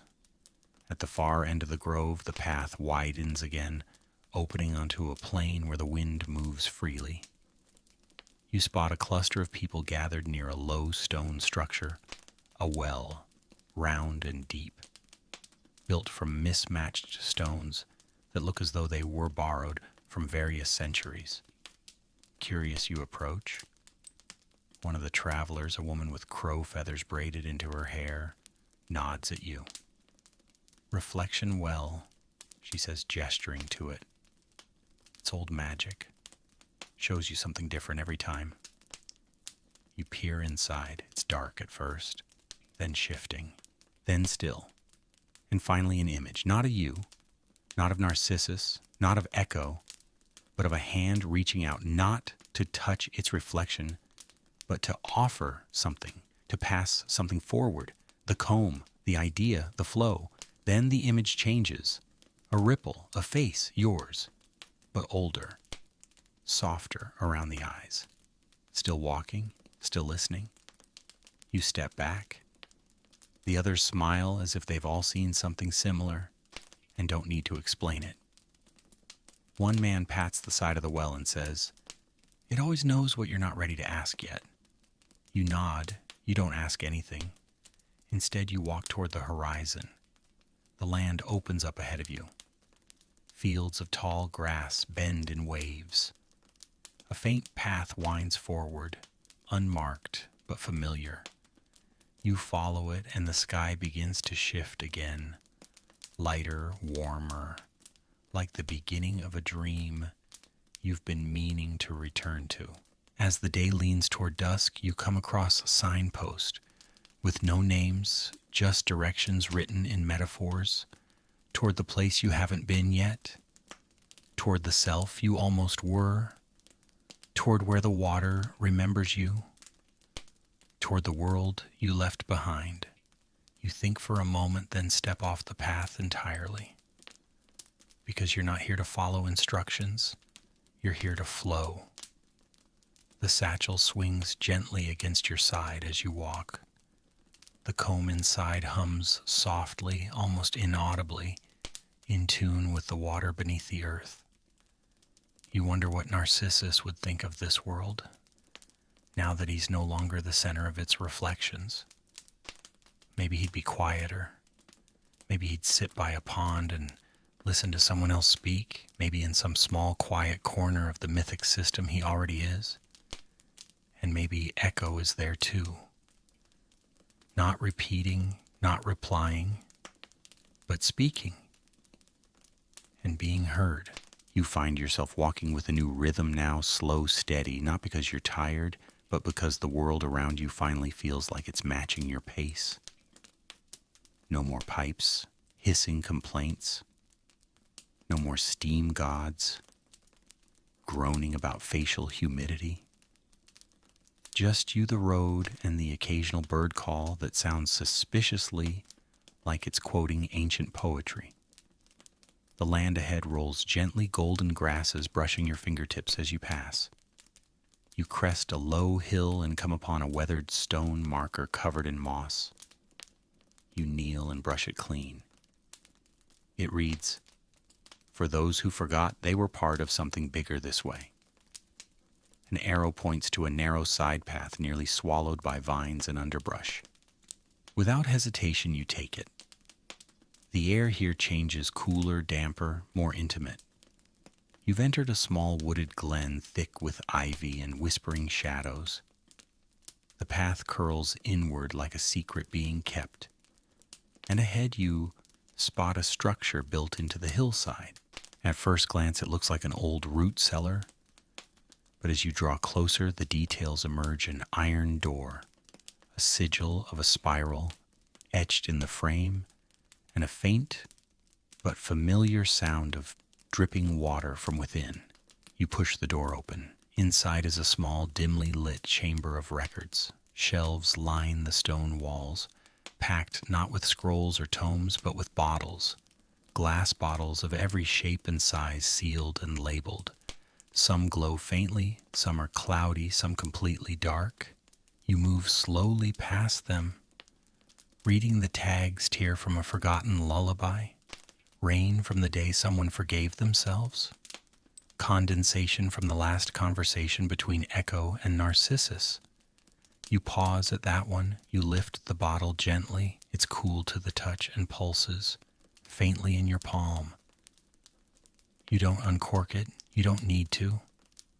The weight of it says enough.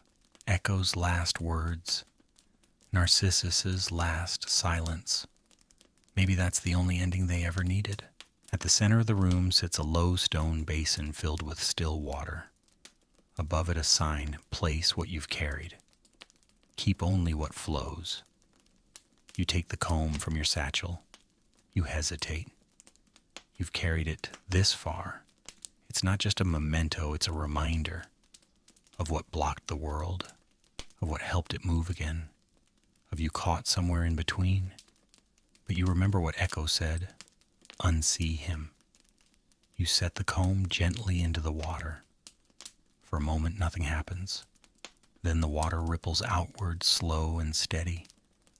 The comb dissolves, not vanishing, but transforming. It becomes a stream of light curling upward, joining a thin silver thread that hangs from the ceiling and disappears into the stone above. The basin glows softly, and you feel lighter. A whisper rides the air: well done. You turn startled, but no one is there.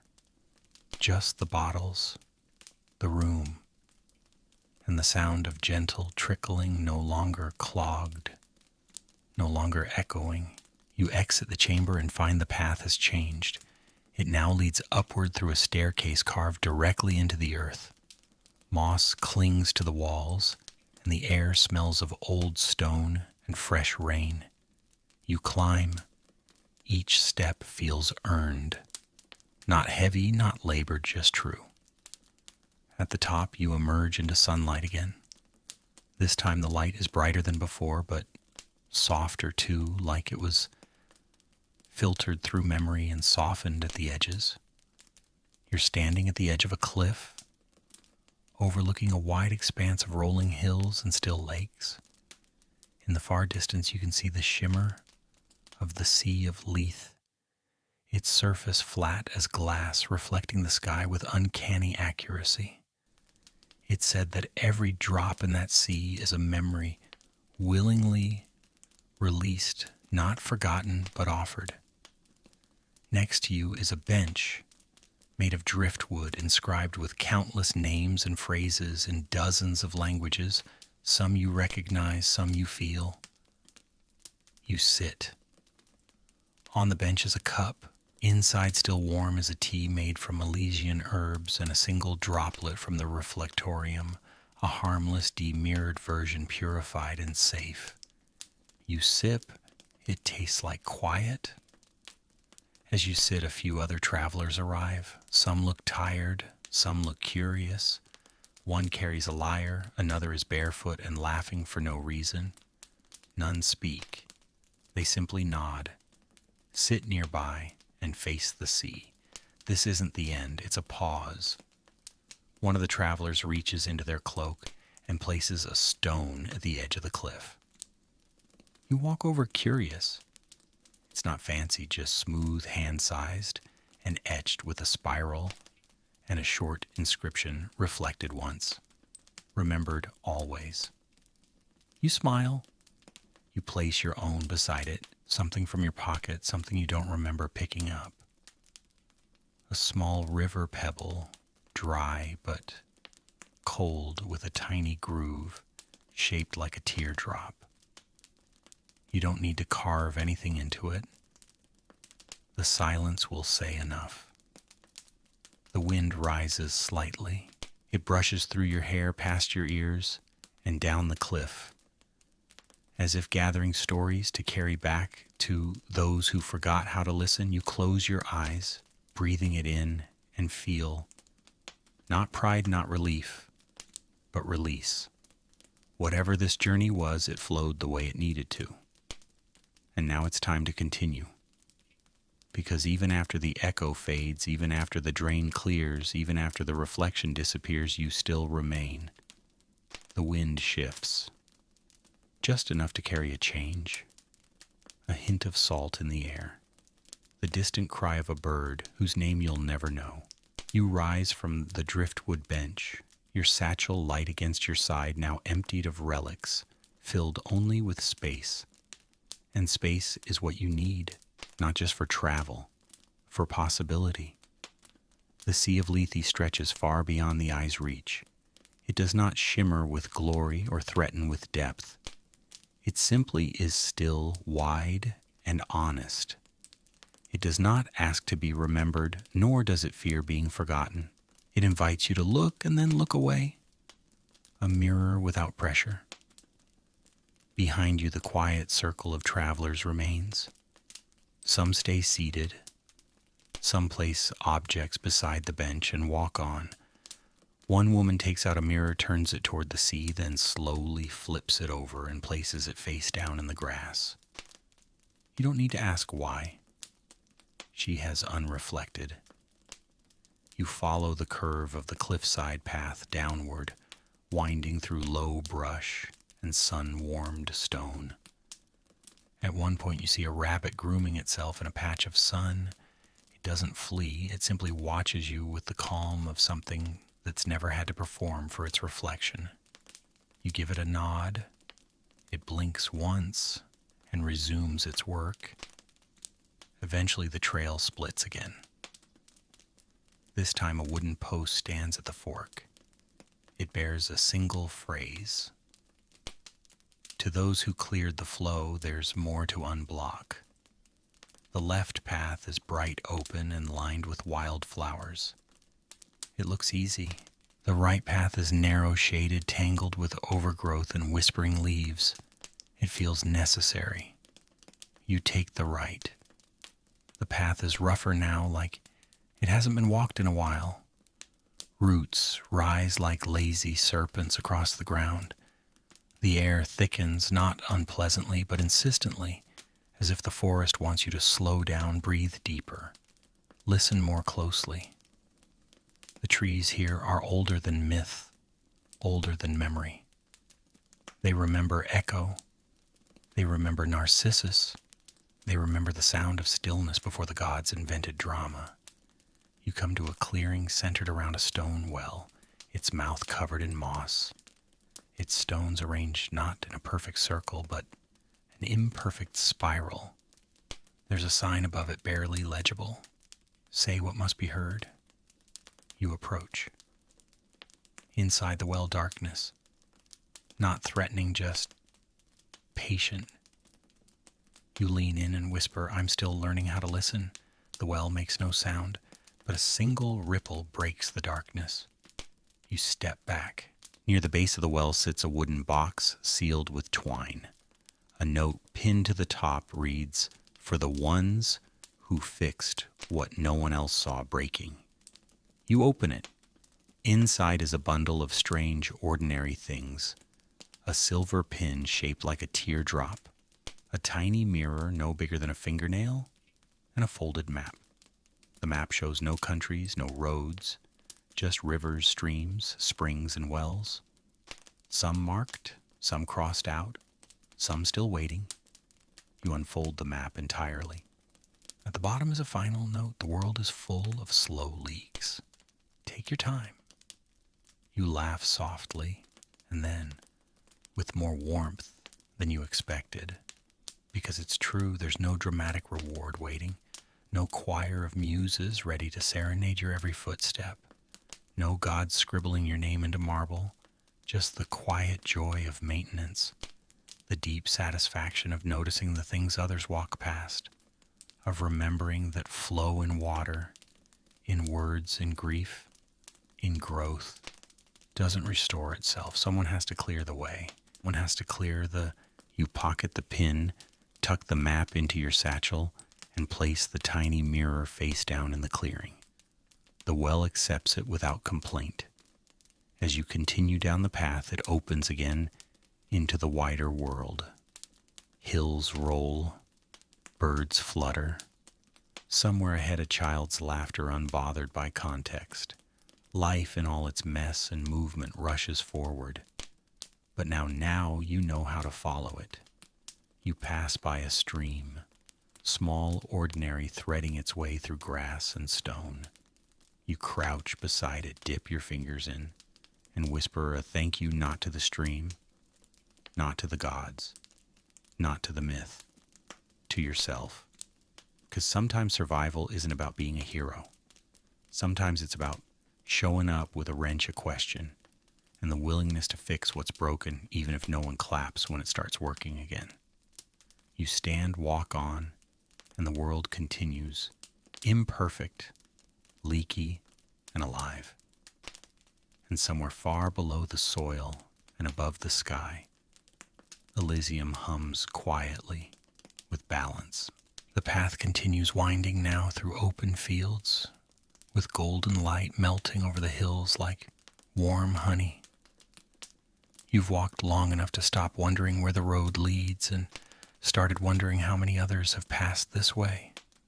The land bears subtle signs, footprints erased by grass stones, stacked just so trees marked with spirals and slashes, like unfinished punctuation marks in a story no one wanted to end.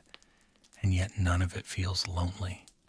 As you crest a rise, you see a small building in the distance, low-roofed, made of river stone, with ivy trailing down its sides like careful handwriting. A wooden sign swings gently in the breeze, carved with the words, "House of the Minor Gods." You pause. Everyone's heard of Zeus, Hera, and their thunder-tossing, shape-shifting social club. But this is something else. The place where the quiet gods live, the ones responsible for small miracles, the click of a door latching properly, the warmth of socks from the dryer, the split-second memory of a stranger's smile that somehow saves your entire day. You walk toward it. A bell above the door jingles as you step inside. It doesn't echo. It settles like dust, returning to shelves. The room is cozy, books stacked sideways, teacups on windowsills, light filtering through stained glass in hues you've never named. A fire burns softly in the hearth, despite the warm day. You half expect the god of unburnt toast to wander in and ask if you need anything. Instead, a woman appears from the back room. She's short, round, and wearing an apron printed with plumbing diagrams in celestial bodies. Her hair is tied back with a ribbon that might actually be a tiny river. She looks up, nods once, and says, "You smell like divine runoff. Sit." You sit. She pours tea. The cup's chipped. The handle is carved into the shape of a leaf or possibly an ear. The tea smells like mint and memory. "You've been where few go," she says, "and came back with everything you didn't expect to need." You nod, slowly. She pulls a scroll from a shelf and unrolls it across the table. On it, maps of water systems. Not just physical, emotional, mythological. There's a line drawn from the reflectorium straight to a tiny symbol that looks like a whisper coiled into a knot. "You fixed it," she says. "Most don't." You sip the tea. "It needed it." "No." "You needed it," she replies, and there's no malice, only fact. You couldn't fix what was broken in him, but you understood the system that let him get stuck. And that's where the real blockage was.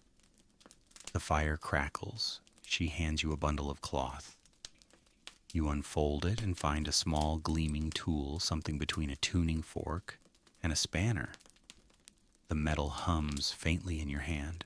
Last time anyone held that, she says they tried to use it to tune thunder. It didn't end well. But for untying emotional pipe knots, it's the best you'll find. You place it gently in your satchel next to the map and pin and your slowly fading memory of what it felt like to hear Echo speak a full sentence. There's a pause. Then she points to the wall behind you. A mural covers it, hand-painted, textured, alive. You see Echo, hand on a stone, speaking not into the void, but into a wide pool with someone listening. You see Narcissus, not transfixed, but reflective, seeing, not just being seen. And in the corner, almost hidden, a tiny figure with a wrench, standing beneath dripping pipes, looking upward. It's you. You chuckle. The woman pours herself a cup and sits. "This place is quiet now," she says, "but it wasn't always. At one point, the gods of mirrors and metaphors wouldn't stop fighting over faucet placement." You raise an eyebrow. "Oh yes," she adds. "You think divine ego only shows up in marble statues? Please. Give a muse a hand mirror and she'll write an epic about her cheekbones." You laugh. And that's when it hits you. The whole journey fountains echo the god plumber's clipboard, even Ares' insistence on dramatic steam. It wasn't about fixing Narcissus. It was about revealing how the world reflects what we're too afraid to say out loud. That we all fear being forgotten. That we all want to be heard, not repeated. That sometimes the biggest clog isn't pride, it's silence. You thank the woman and rise. She nods without ceremony. "Keep the tea," she says. "Drink it when things start dripping again." As you walk out the door, the bell jingles once more. The wind has picked up. Not wild, just ready. You follow a new path, now unmarked, soft, with moss and suggestions. Your feet move with certainty you don't question. And the tool in your satchel hums like it knows you're still listening for leaks. The world doesn't know it has. Somewhere in the distance you hear water. Not rushing, not roaring, just flowing. Steady, simple, sacred. And you realize there will always be something to fix. But now you know how. You leave the house of the minor gods, with the scent of mint tea still curling in your breath, and the hum of that strange little tuning fork still thrumming softly in your satchel. The sky above seems somehow higher, the clouds less anxious. You walk with the loose-limbed ease of someone who's been invited to a secret and has decided not to ruin it by talking too much about it.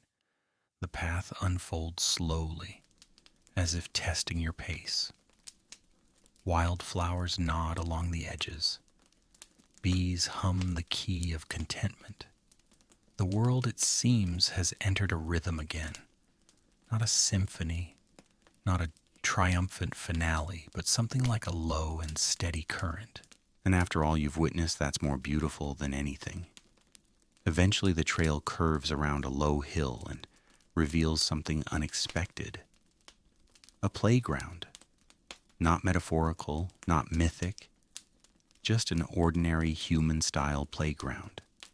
A metal slide half in shade, a tire swing creaking slowly in the breeze, a sand pit scattered with forgotten castles and tiny wooden boats, and sitting right in the center, legs crossed and eyes closed, is a young boy. You approach cautiously. He opens one eye and grins. "You're late." "Am I?" He shrugs. Everyone is. You glance around. "Is this still Elysium?" He giggles, sort of, but not the fancy part. You sit on the edge of the sandbox. He hands you a stick. You're supposed to draw something.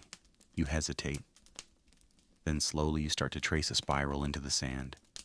It's imperfect, uneven, a little lopsided, but it grows. "You fixed the drain, didn't you?" the boy says, watching your hand. You nod. "Was it hard?" You pause. "No, just quiet." He frowns thoughtfully. "I like quiet. You finish the spiral. The center is crooked. You leave it that way." The boy leans closer. "Can I tell you something, of course?" He whispers, "I used to be Echo." You blink. He grins wider. Not that Echo, but a version, a shadow of her story. "My mom told it to me every night, and one day I started listening too much. It stuck." You don't question it, you just nod. "That's the thing about stories." He continues, scooping up a handful of sand. "If you repeat them enough without changing anything, they stop being yours." You watch the sand fall between his fingers. "I didn't want to just echo anymore," he says. "I wanted to say something." He looks at you seriously. "Thanks for helping me remember how." You don't know what to say, so you hand him the stick. He draws a small wave beneath your spiral. Then another. Then another. The playground fades behind you. The boy vanishes without standing up. The tire swing keeps turning just a little, and the spiral remains. You walk again, this time through a grove of slender trees with white bark and long, thoughtful branches. The ground beneath you is soft, almost like it's remembering every step you've taken and choosing not to complain. The path widens, and then suddenly you emerge into a broad, open field. At the far edge, you see a structure unlike anything else so far. It's part amphitheater, part bathhouse, part observatory. Columns spiral upward into arcs of mirrored glass that reflect the sky, accurately, not flatteringly, not mythically, just as it is. A plaque by the entrance reads, "Center for Reflective Maintenance." Inside there are no statues, no gods, no incense. Just dozens of mirrors, all different sizes and shapes, angled to reflect, not your image, but your movement. You catch sight of your elbow, your stride, the way your foot lifts off the floor. It's strangely grounding. A voice echoes across the hall. Most people avoid this place. Too honest. You turn. A woman in overalls stands beside a bronze pipe that twists into a harp before feeding into the wall. She smiles. You're one of the few who fixed it before trying to understand it. You glance at the mirrors again. Reflection isn't always about faces, she says. It's about attention. She gestures toward a wide basin of still water in the center of the room. Want to try it? You nod, you kneel, you look. And there you are, not posed, not framed, just caught in the act of looking. And behind you, all the places you've walked stitched together in the ripple, the reflectorium, the bathhouse, the spiral well, the house of the minor gods, and further still something else. A line, a thread, running through every step. You, moving, clearing, flowing. Not bad, the woman says. You nod, standing slowly. It's messy. She laughs, of course. All plumbing is. You exit the building and the mirrors return to stillness. Outside, the path descends toward a quiet grove of reeds where a shallow stream runs past a weathered sign to the edge of myth, and then beyond. You follow it. The trees thin, the breeze lifts, and somewhere far behind you, a reflection decides not to wait for a face and flows onward anyway. The reeds rustle like parchment as you move between them, each blade brushing your legs with the texture of unwritten thoughts. The stream ahead glints like a loose silver thread, threading its way through the fabric of the world. You kneel by its edge, cupping the water in your hands. It's cool, clean, and soft as memory. You sip. It tastes like the end of a long story. Not the dramatic kind. The quiet kind. The kind that ends with someone folding laundry in silence and realizing for the first time in years they're okay. The stream opens into a clearing ringed by moss-covered stones. In the center is a circular pool, unmoving. At its edge, a plaque, written not in Greek or Latin or celestial script, but in plain modern lettering.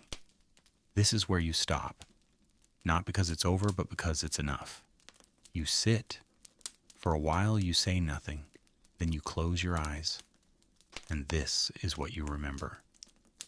Not Narcissus's beauty, but his ache.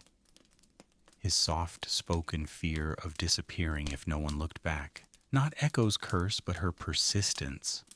Her choice to keep whispering even when the world tried to turn her into background noise. Not the glory of Elysium, but the leak, the drip, the quiet signal that something was wrong and worth fixing. You remember the plunger shrine, the golden comb, the tuning fork, the sideways mirror that finally let you see what wasn't working, not in gods, but in systems, in stories, in how we forget to listen when we're too busy being seen. You lie back on the soft grass. The sky above isn't mythic anymore. It's ordinary, which is to say beautiful without needing applause. A breeze drifts over you slow and steady, a lullaby sung by reeds, and so you let go. Let go of the satchel, let go of the tools, let go of the spiral drawings and echo drops and mildly traumatized bathhouse satyrs. Let go of the myth. Let go of being the fixer. Let go of looking back. Let go of looking forward. Let yourself float, not through water, but through stillness. Because stillness, you've learned, is just motion you've made peace with. And this is peace. Not the loud kind. Not the one with choral finales or blinding revelations, but the kind that sits next to you without expectation. The kind that says, you did enough. The kind that says, you don't have to hold the whole flow anymore. The kind that says nothing, because it doesn't need to. You rise just as the stars begin to emerge one by one, like the first soft notes of a forgotten song. They blink down at you unhurried, indifferent, perfect. The path is behind you, but also ahead, but also beside you, because you're not walking lines anymore, you're walking ripples. One step at a time, no destination, just direction. And for the first time since this whole myth began, you let the story carry you. Not to fix, not to guide, not even to reflect, just to drift. Because drifting now feels like trust. You hum. It's not a song, it's a frequency, the sound of a system finally clear. And now you're here. The story has flowed its course. The myth has rippled out to its edge. And all that's left is you quiet, full of still water, no longer waiting for a reflection to confirm you exist. Let it be still for a moment longer.